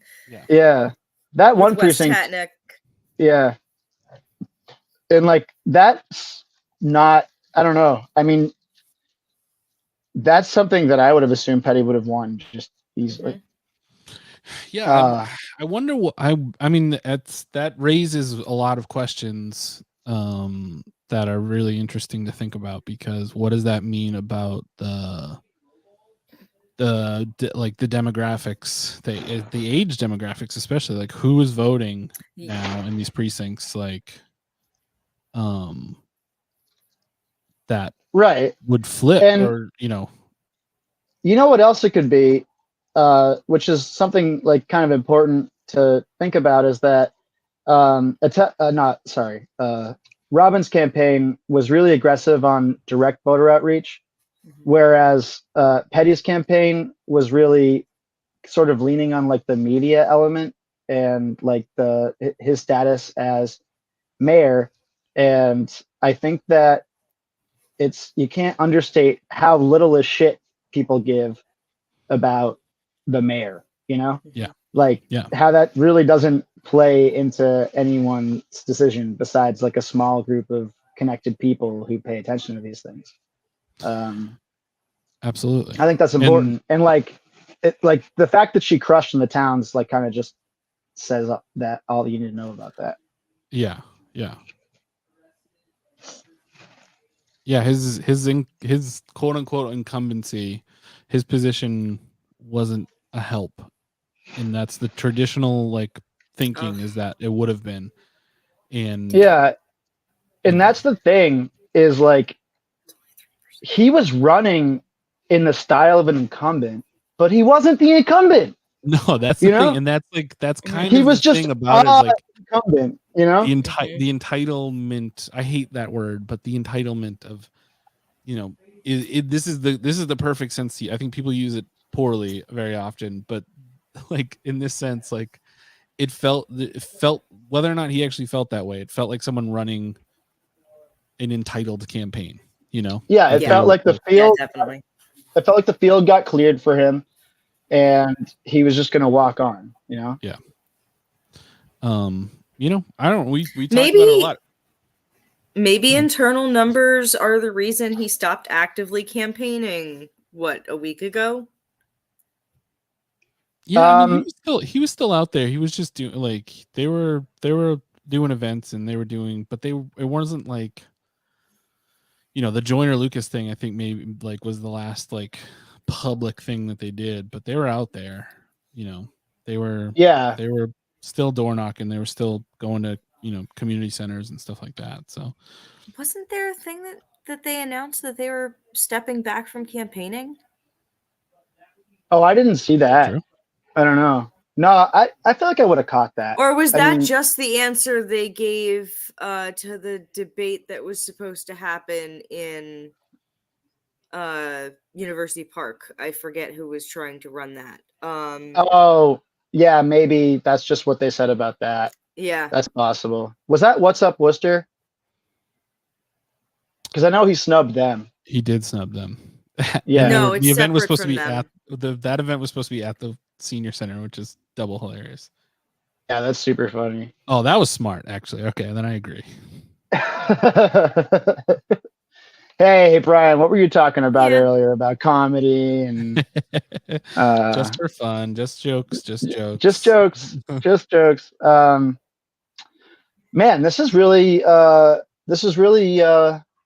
fucking awesome. I really was kind of expecting to have to reconcile with like a did good but wasn't enough sort of vibe this evening, and I was dreading it, but this is just like fucking just more proof that a progressive coalition can do crazy damage against this old guard in Worcester. They are not that strong. They're not that competent.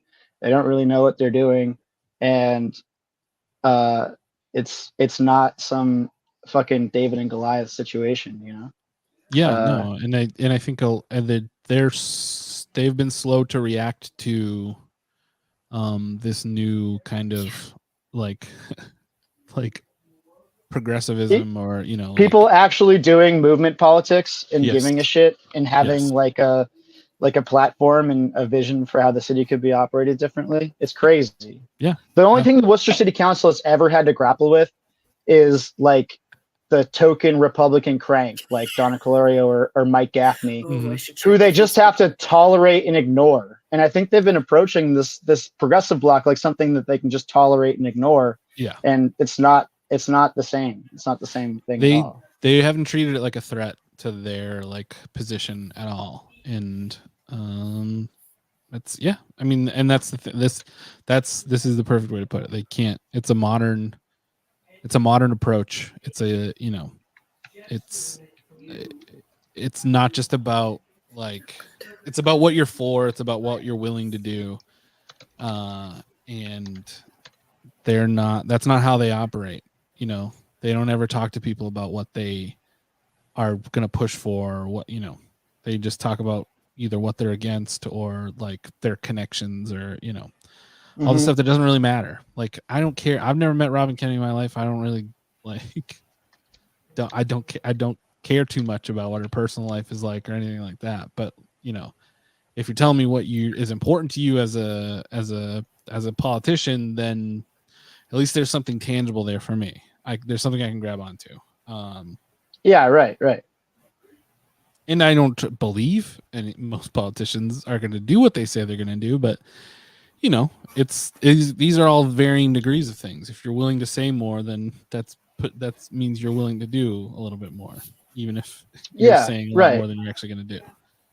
Yeah, and that's just fucking politics, baby. Welcome to Worcester. But like, exactly.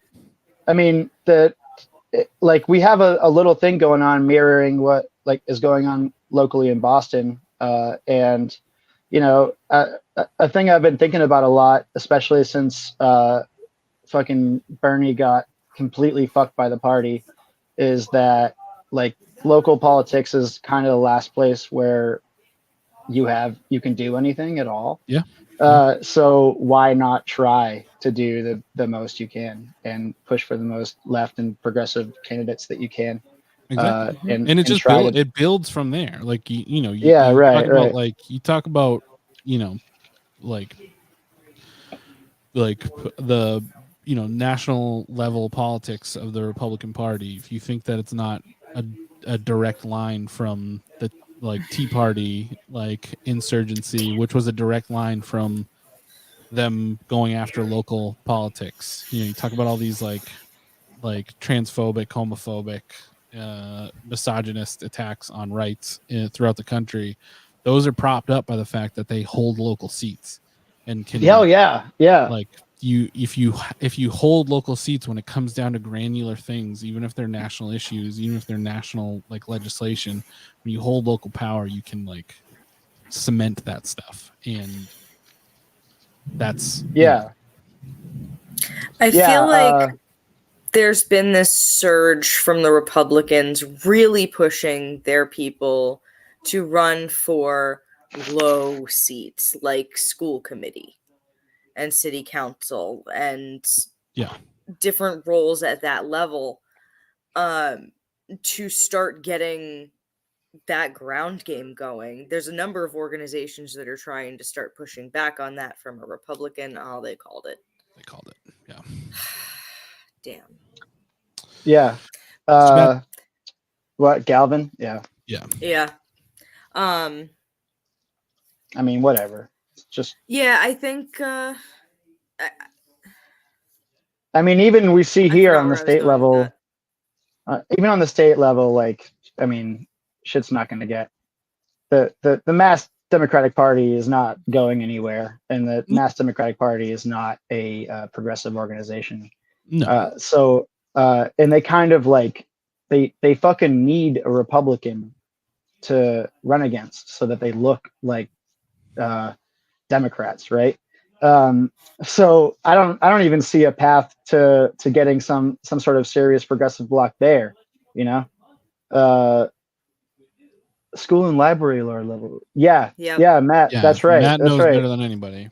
Yeah, exactly. And we're really lucky right now through the good work of basically the same group of people that just got Robin elected, that we have the most progressive school committee that Worcester's had in a good long while. I mean, we have one centrist, I think. Yeah. I mean, not, I don't really think we have any real conservative. No, we don't. It would have been such a crime for Donna Corio to have not only be on that committee, but have more control over agenda setting than the average school committee member, because there's so much she can do to just be a stick in the mud with process shit to stop them from doing what they want to do. Yeah, so we dodged a major bullet, and I really do think that was the kick in the ass that a lot of people needed to care about this race.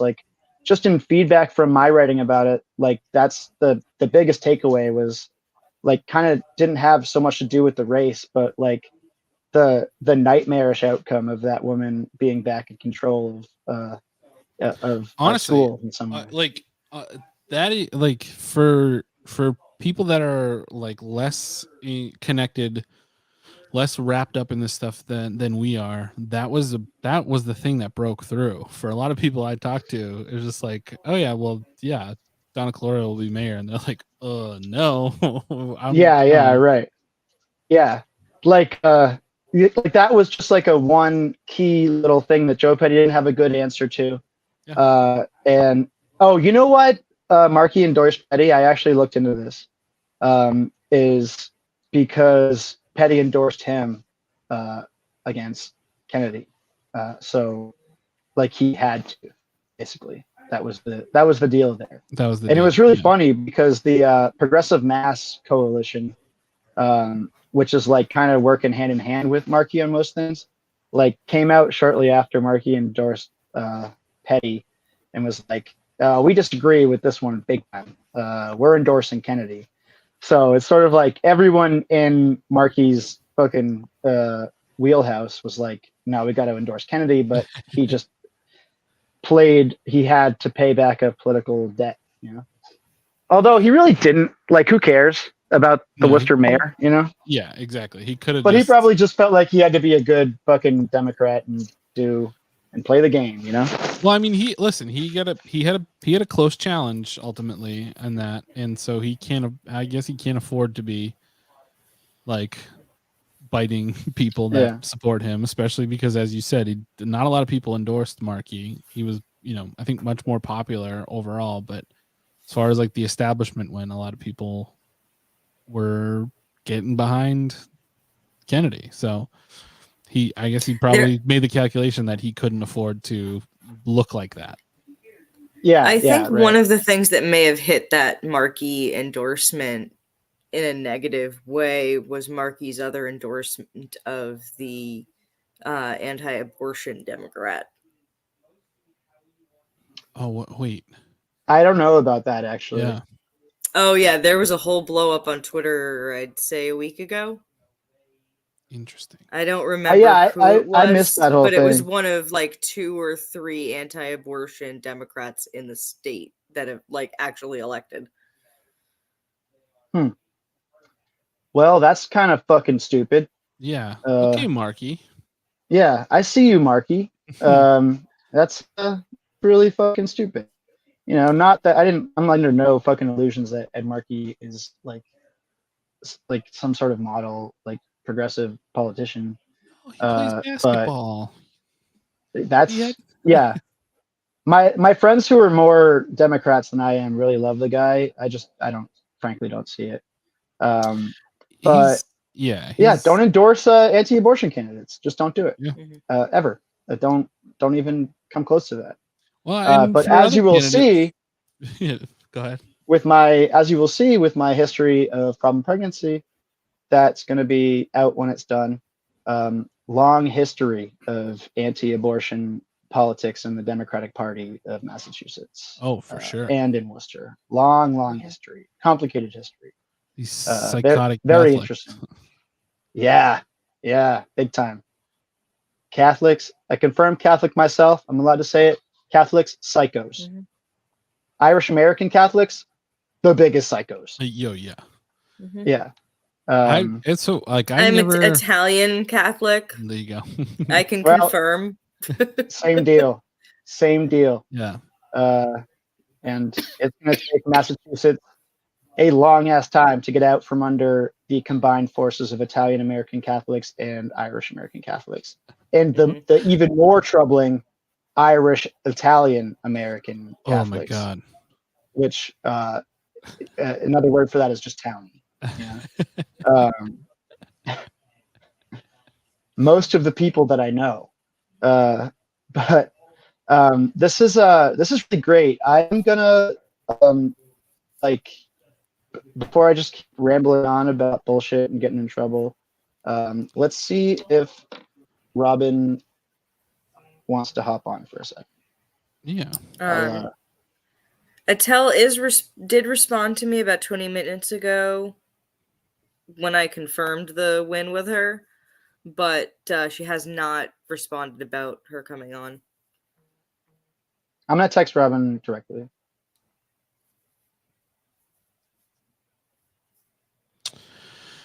let's see what else if we have any more. I think the biggest ones right now are going to be Attorney General, which still at 6% reporting, and Lieutenant Governor, which is only at 7%.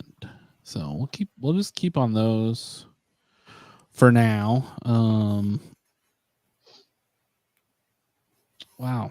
Well, listen, Troubler, you gotta get in the inner circle. That's basically. I mean, what I'm I do. sure that she's currently being bombarded by hugs in the room. Yeah, it's Ben fine. posted It's a video of the room when they officially announced that she won, and the cool. room is packed. I'm very glad I was not there, because I would probably have been panicking, attacking about how none of them looked like they were wearing masks. Oh yeah. Oh, it was just for you know. I've got a compromised immune system, so Yeah, that's not I have the place managed for to you. avoid it so far. Yeah, that is not the place for you. Made it really hard to Oh campaign yeah, I last see year. that. Good for Ben for going down there. Oh, hey, looks like fucking. I'm looking at this video that Ben posted. Shaun Connolly, I think, right in front of the camera. Actually, can't confirm that that's him. I No, don't think so. He's currently hosting he's hosting an open mic right now at Ralph's. So yeah. Although that very well could have been Davin too. So that I don't blame you for thinking that. No, I don't know. It wasn't. I spoke too soon.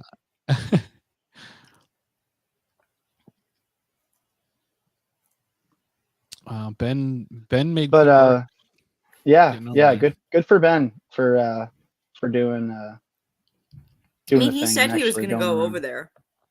Yeah, that's good. But like having covered, like as a local reporter, covering fucking elections for a while, nobody's gonna say anything all that good on election night. Like I could probably write what she's gonna say right now. Yeah. You know?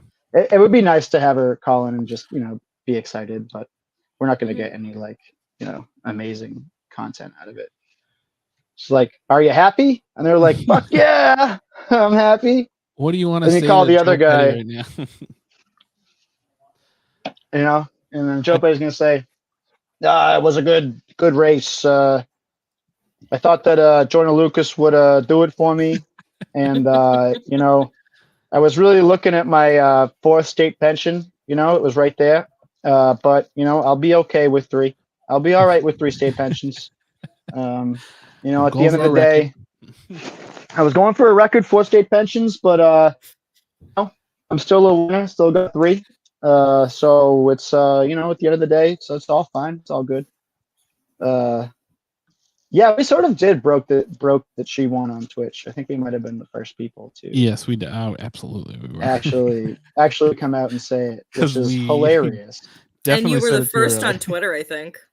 Yeah, we definitely towed the line of ethics and journalism. Hey, listen, which is fine. I said it. I'm the one that said it, and I have no ethics for journalism. Yeah. So neither do I. Yeah, neither do I. That phrase has problems for me because of Gamergate. Yes. Yeah.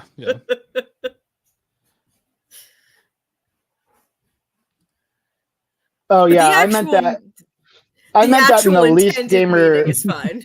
Oh yeah. I meant that in the least Gamergate way possible. But yeah, I didn't think about that.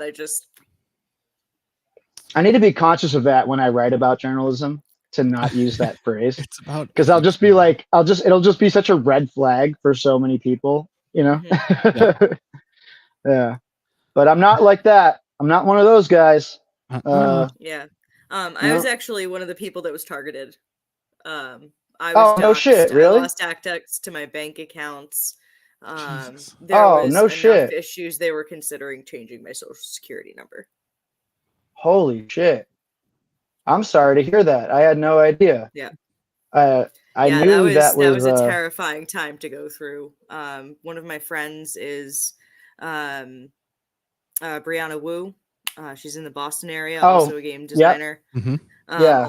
She also ran for House,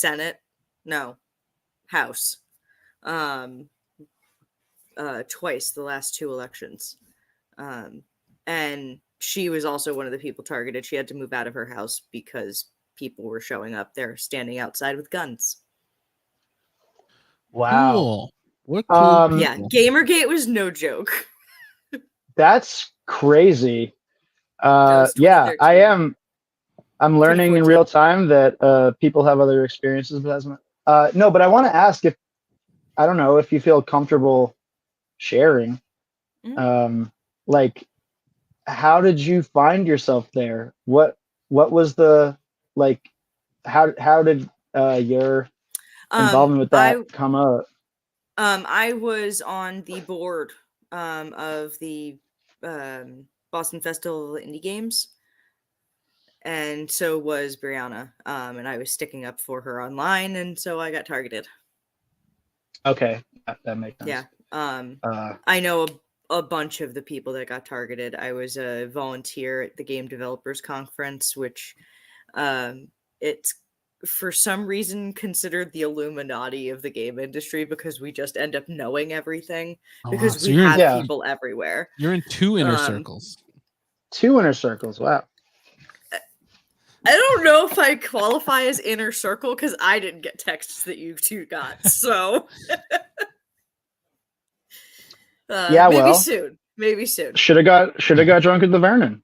Yeah, we'll get you on the chain. Don't worry. I'm so afraid of going out in public that it's making it really hard to network to even prep to campaign. Yeah, it's tough. That's tough. Yeah, I wouldn't want to do it personally, but I don't know where I was going with that. But yeah, sorry if you didn't. Go ahead. What? Huh? No, I don't know. Oh, no worries, Mo. I overshare all the time. That's just kind of a me thing. Yeah. Never feel pressured to share anything you don't want to. Yeah. Yeah, maybe what if you just did a fully like VR campaign? Just ran for Worcester City like government only through an Oculus Quest. That'd be awesome. That would be really interesting way to show people a message when door knocking. But at the same time, I feel like there's a lot of people who would be like, fuck no, you're not putting a thing on my head.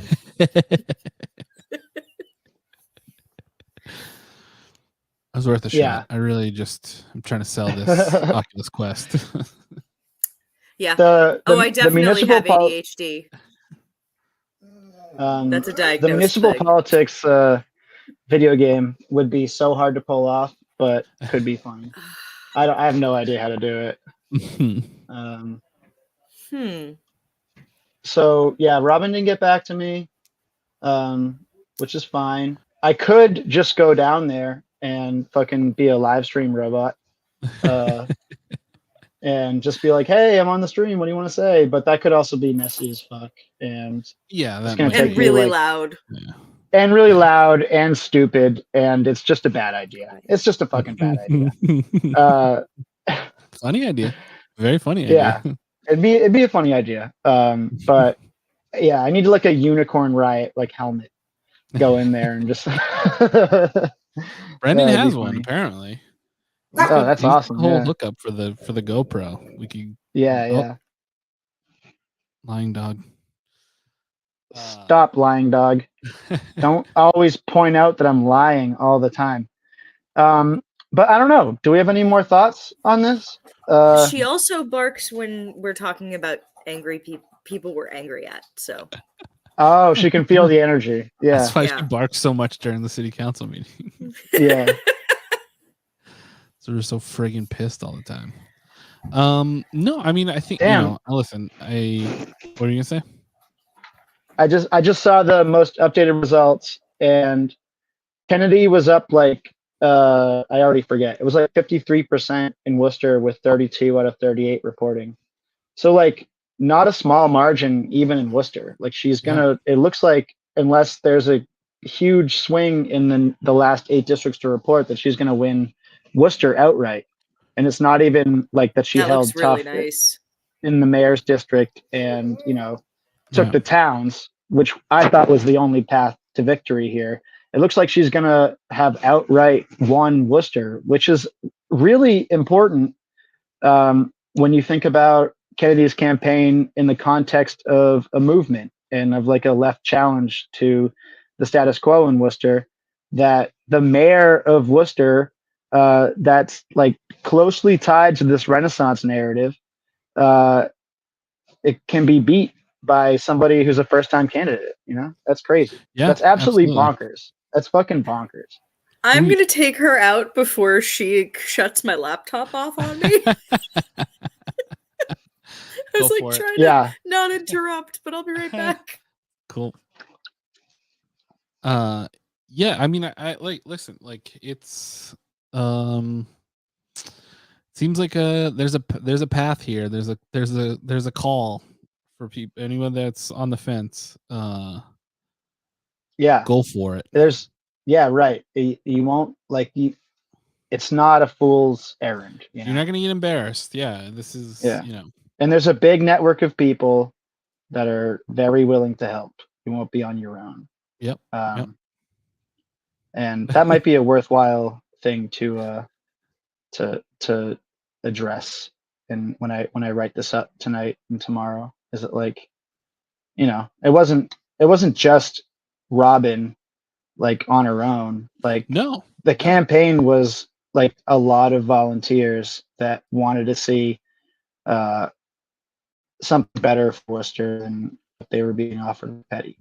So it's impressive that they were able to pull out a win over somebody who was considered the favorite the entire time.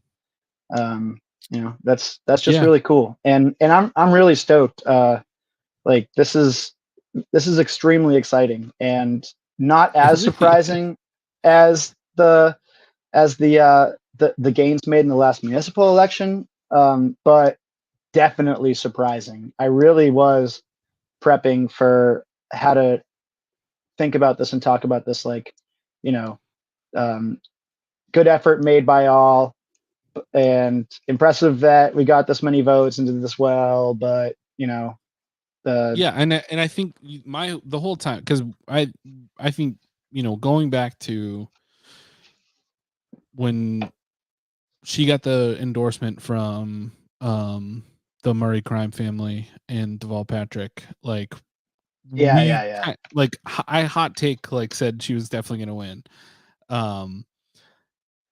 but the whole time I really did think like, well, if she wins, it'll be a nail biter, like it'll be super duper close and she'll eke one out. But like this feels like pretty commanding, like pretty commanding. Yeah, this looks to be like not a nail biter at all, no, which is insane. And you know what? I think that as I was always quick to document in Worcester Sucks, the Petty campaign was extremely goofy and sloppy, and wasn't prepared to compete.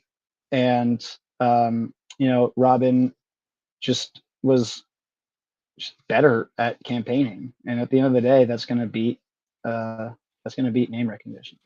Yeah, absolutely. Yeah, if you know, like if you give people something to vote for, then if you connect with them on something, give them, beyond just like, oh, I know who that is. Like name recognition counts for something for sure, but in this day and age, like if you have a way to connect to people, then it's starting to become a winning strategy, as opposed to being as boring as possible and as like famous as possible. Like having something is starting to count. Yeah, it works.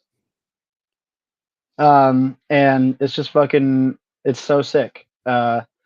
And Yeah, Harriet Chandler, I just know through the rumor mill, was incredibly disappointed that when it looked like Joe Petty was just going to assume the seat. And yeah, so she's stoked right now. She's so stoked. Not that I particularly give a shit how Harriet Chandler feels about anything, but it is funny to point out that the incumbent of the seat in the same party looked at Joe Petty and said, "Nah, not him." And You know? held out as long as possible. Yeah, and held out as long as possible, and through doing that, opened the door for a challenger. Now that's And we haven't talked about that much. Do we think that it was kind of she picked her spot when the right candidate came along? no, I don't know. That's a really inside baseball question, and any answer I give would just be speculation. Yeah, for sure. I mean, especially because other people were hovering around it at the time that she made the announcement, so it's not like And there was definitely some backdoor conversations that we'll never know about. Sure. That cleared the field, and I happen to know that there was an attempt to make such a conversation with Robin, and it didn't work.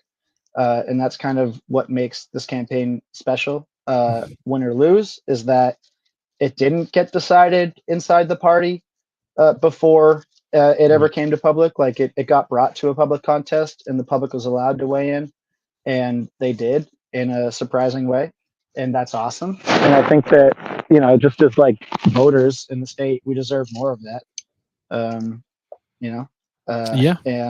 I wish that it would happen more. And it's really awesome to see it happen and it go a good way, because and maybe that's why it doesn't happen a lot, because they're afraid it'll go a good way. Because exactly. Yeah.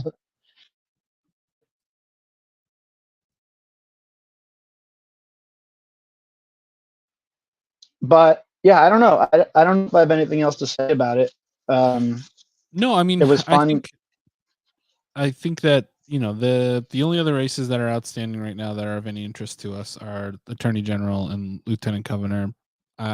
It's going to be late before they call those, and they're not really pressing to our specific show. So I think this is probably a good place to leave it for tonight.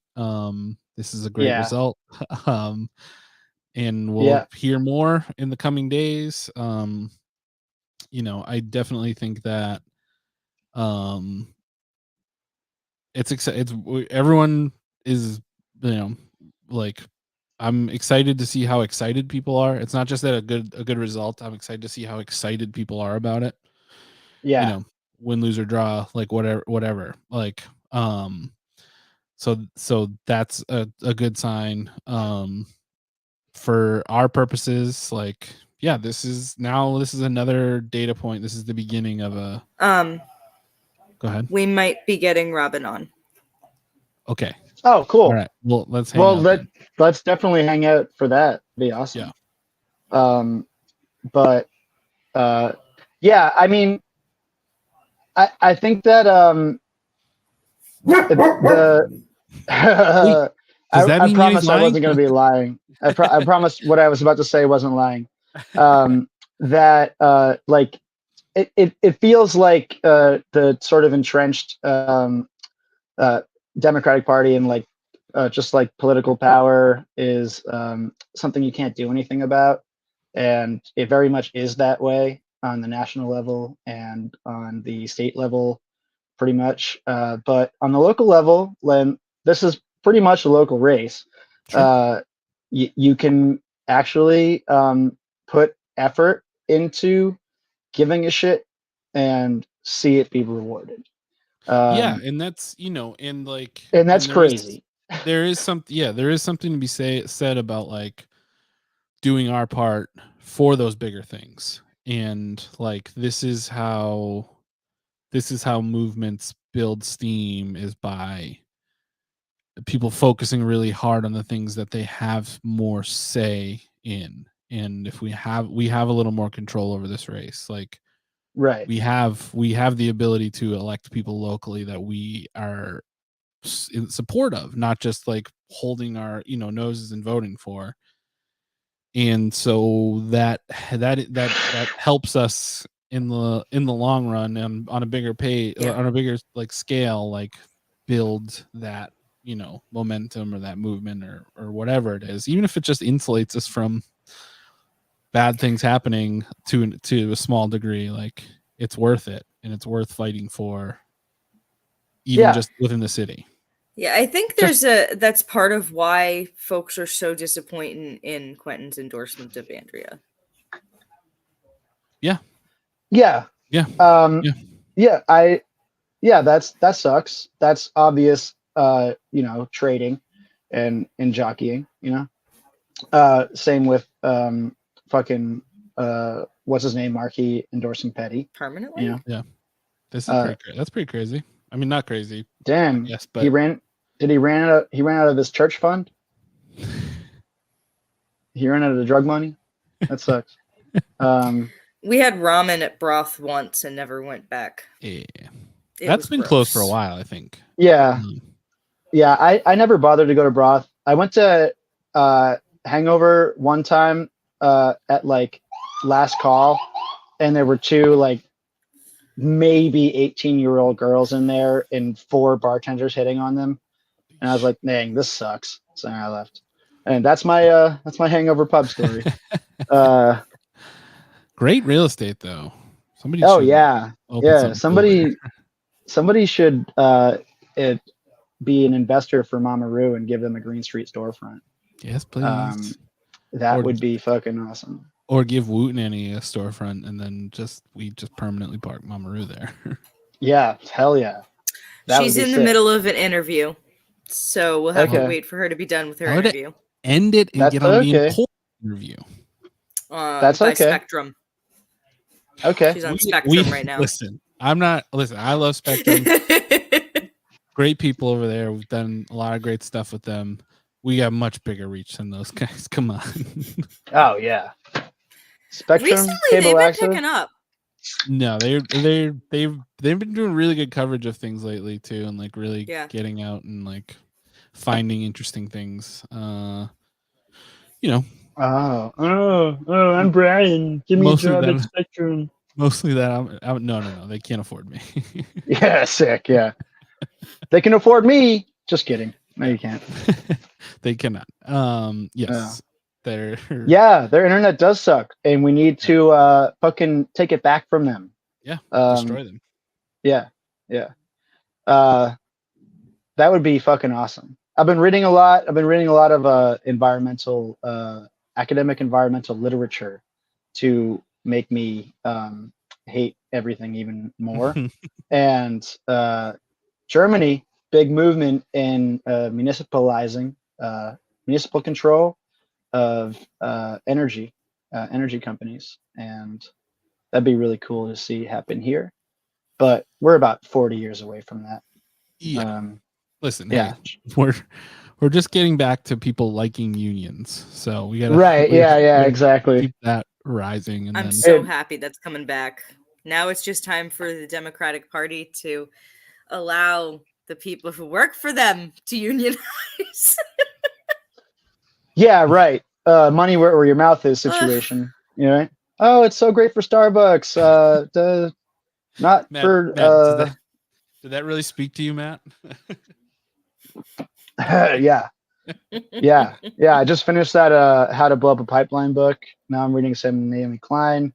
It's making me feel hopeless. But I feel hopeful tonight. We were able to do a small, cool thing. I had to go back to fantasy for a while. Yeah, better to stay there.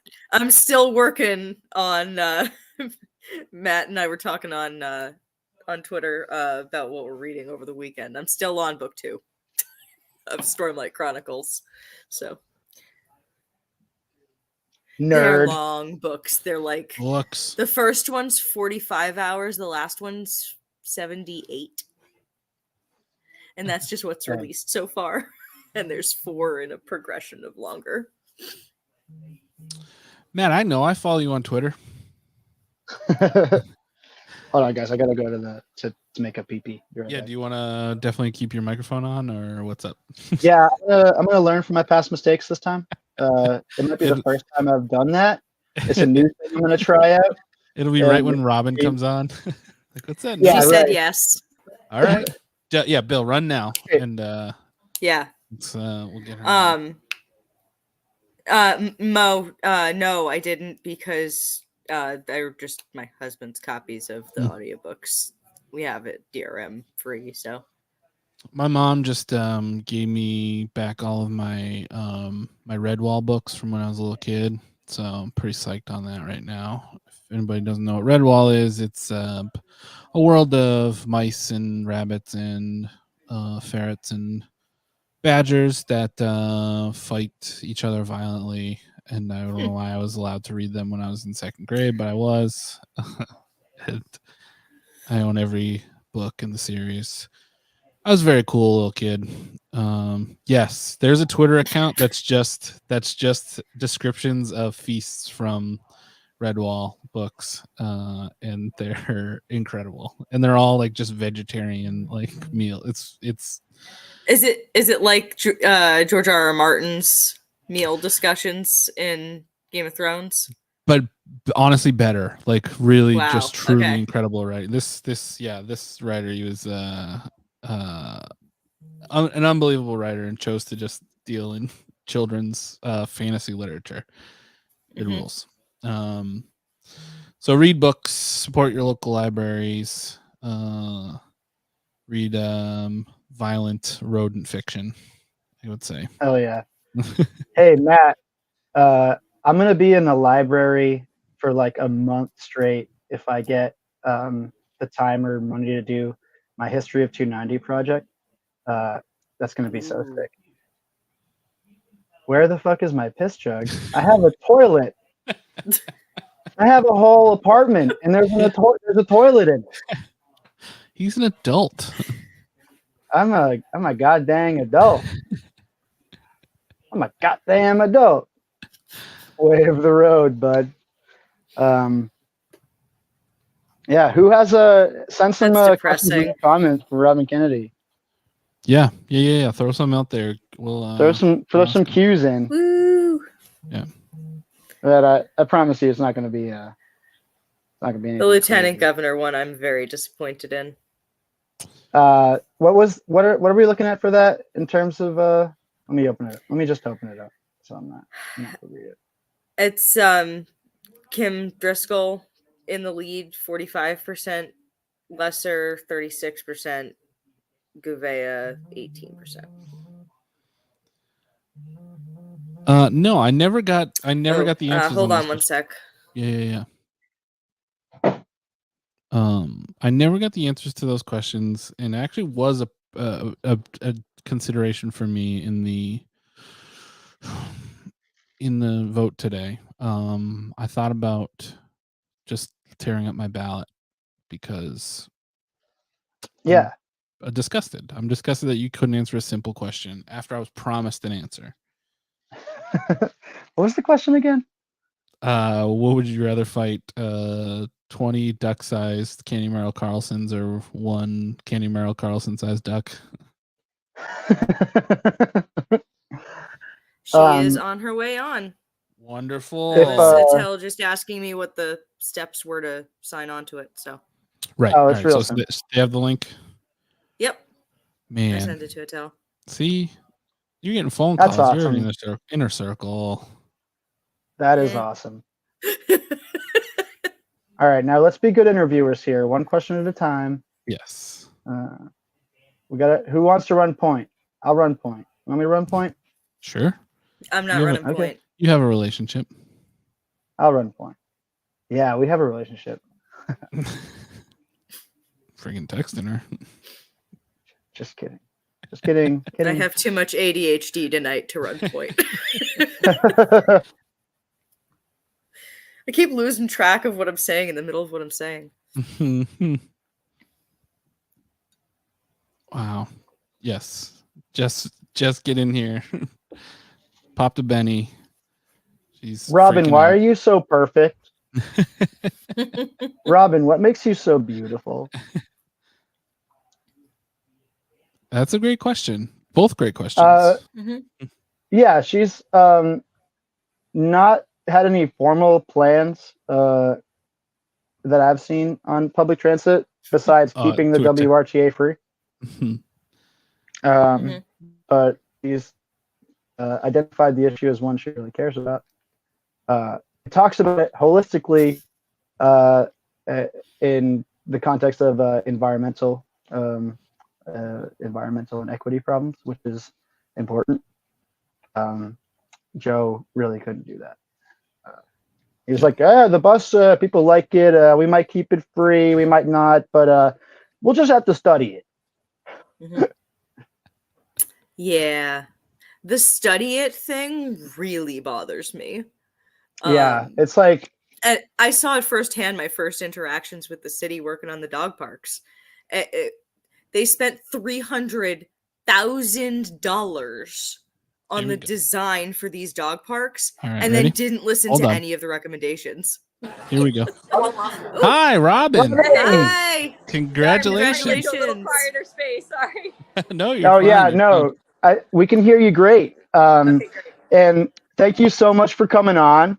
And let me just ask you the standard easy question here to start it off. How does it feel to have knocked us out, to have won the primary? You know, I keep saying over and over again today, I'm just feeling so grateful. I'm grateful to our community. I'm grateful to my phenomenal campaign team, to my family, to our volunteers that showed up consistently to do the work and to knock the doors to talk to our voters. And I'm grateful to the voters in our community that showed up in support today. All right, great. That's awesome. Yeah. So when we had first talked about your candidacy some months ago, I think it was in March or something, you were pretty candid about coming into the race as like an underdog, as someone who lacked the money, the name recognition, that this really was sort of just like a principled, like this should be a contested race. And I don't know, it seems like you were still being sort of cast that way up until election day, generally in the media. So like, what do you think changed that from you feeling like you were an underdog to like being the overdog? Yeah.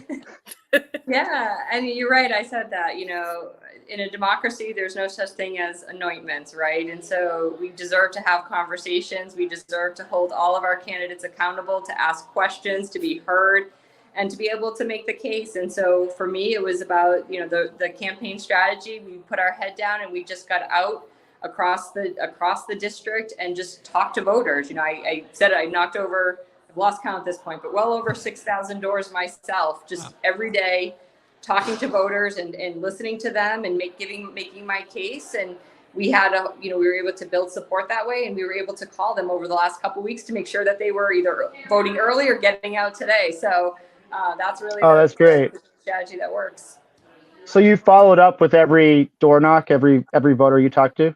Yep. So we followed up with the people that were undecided when we first talked to them, and I reached out to them a few times to say, hey, is there any more information I can give you? What's your concerns? I'm happy to share, you know, here's where I stand on issues. Here's what I want to focus on. And then the past couple of days, those that have expressed support for us early on, we were able to follow back up with them and say, thank you for your support. Now get out and vote. So great. So I kind of like in my thinking about a theoretical Robin Kennedy win here, I was like really strong in the towns and maybe hangs on in Worcester, but loses Worcester. Like that was always sort of my perception. But the way that the vote totals are coming in, looks like you won Worcester. And even just being a Worcester, even West Hatnick, like sort of the epicenter of, I don't know, you know, the more Worcester conservative voter. Side. Right, a standard Worcester voter. Maybe if I could ask you, like, how you did versus how you expected to do in Worcester specifically, and how that outcome, what that means to you. Yeah, no, we certainly hoped and planned to be competitive in the city, and I'm overwhelmed with the support across the city. But I think it's true, in every ward and precinct that we won, it was because we spent the time in every ward and precinct. And, it's something that I've said, our campaign team has kept a list of every community group that welcomed us in, every neighborhood association, every community in, wards 10, ward 8, ward 4, some of the even neglected wards. And so we spent time there. I was deliberate when I first started knocking doors to get signatures to go there first, to be held accountable from the beginning that I was going to show up there first. And so I'm grateful for Mary Keefe and her support early on to help me get to where I am today. So it's, I'm certainly overwhelmed by the support across. And I think it's, Worcester is seeing a change. We saw that start last fall, and I think we're seeing the momentum to that build. And it's great. It's great for new leaders, the next generation, to be stepping up. I keep talking about throughout this campaign the parallel with the baristas at Starbucks. These are the next generation of the young leaders that are stepping up into positions and into leadership roles, and that's great. I look forward to the time I'm turning this over to the next young leader. Robin, what is your do you have advice for the next round, the next people, the next group of people that are seeing this race and seeing what's gone on in Worcester in the last couple of years and seeing maybe they want to take a chance? Run. That's my advice. Run. Don't be told you're the underdog. Don't settle for it can't be done. And let's be clear, though, right? I know just as much. I know all the privilege that I walked into this race with. I've been fortunate to have worked on so many campaigns and been part of this. So I walked in with a knowledge of how to run a campaign. And so I take that seriously. And it's, we need to be authentic and accountable to say that we are going to be deliberate about bringing that next group along so that they can run. But don't wait. Get running and make me your first call. That's amazing. We'll let you go. I have one more question. I don't know if anybody else does, but I have one question. No, I'm all set. Yeah. Has Joyner Lucas called to concede the race to you yet? I haven't yet. I haven't had a chance to talk, but I'm looking forward for my song. So looking forward to it. Great. Robin, thank you so much for joining us. We really appreciate you. I look forward to congrats again. Yeah. Thank you so much. All our commenters are saying really nice things about you. Yeah, right they're so excited for you and for us. Thank you so much. Thank you. And it's for us. It's our community, and it's about making sure that we're held accountable to that. So thank you. There you go. Well, enjoy the party. Have fun. Thank you. And we'll see you Bye-bye. soon. Yep. Bye-bye. Have a great night. Bye, Robin. Wow. That was so nice. That was really great. Yeah. That was just so nice. That was one of the nicest moments of this Twitch program. This cynical, mean-spirited show where we talk about piss jugs too much. We just had a nice moment. Mo Bergman, I think I also have a crush on my state senator. And that's not good. That's not. I'll have to. Yeah. In keeping with my tradition of being open with your position, being more fair than being traditionally objective, I'll have to be stating in my Worcester Sucks articles that I have a crush on Robin Kennedy, and it certainly informs how I feel. You know what? I'm not going to make the access journalism joke that I was just going to make. We're going to leave that one. Moment. We had a nice moment. We're going to leave it there. What a high to leave on. I think that that was great. I'm very, very thankful to Robin and to Attell for making that happen, and for Yenny for being, she doesn't want to be the insider. She doesn't think she is, but she secretly the most insider of all of us. This was a great night. A surprising night, and I had a blast streaming with you guys tonight, and with all the commenters. You guys are amazing. We'll be back on the 20th is our next meeting, I believe. Yeah, the 20th. There might be something in between that I don't know if it's public yet, but let's plan on the 20th for now. Cool. Yeah. Well, if just make sure you follow us at WCT 3000 on Instagram, Wooten Andy Comedy on Instagram as well. You'll get all the info there. Make sure that you're subscribed to Bill's Substack, billshaner.substack.com. Worcester sucks, but I love it. Guys, we get a lot of stuff planned. Yenny, do you have anything to plug? Yes, there is a picnic in the park family day event at Duffy Field on Saturday. Great. Saturday, That's phenomenal. Sunday. I will be sharing the info on Twitter. So Just tag us in it. We'll share it along as Hell well. yeah. I think we'd like to do more of these. We have a general election coming up in the state coming up soon. We're talking about doing a live in-person show at some point. Maybe, I don't know. We'll have to see. But at the very least, make sure that you're following us everywhere and paying attention. We'll have our next meeting coming up, and we'll be back to our cynical, mean-spirited, awful selves. Lots of Pride events going on.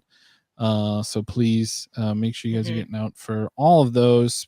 Buy Joe Petty a drink as a member of the LGBTQIA community. He's having a rough night. So woo, Robin. Oh man. Have a good night, everybody. We love you guys. We will see you some Tuesday. Bye. Bye.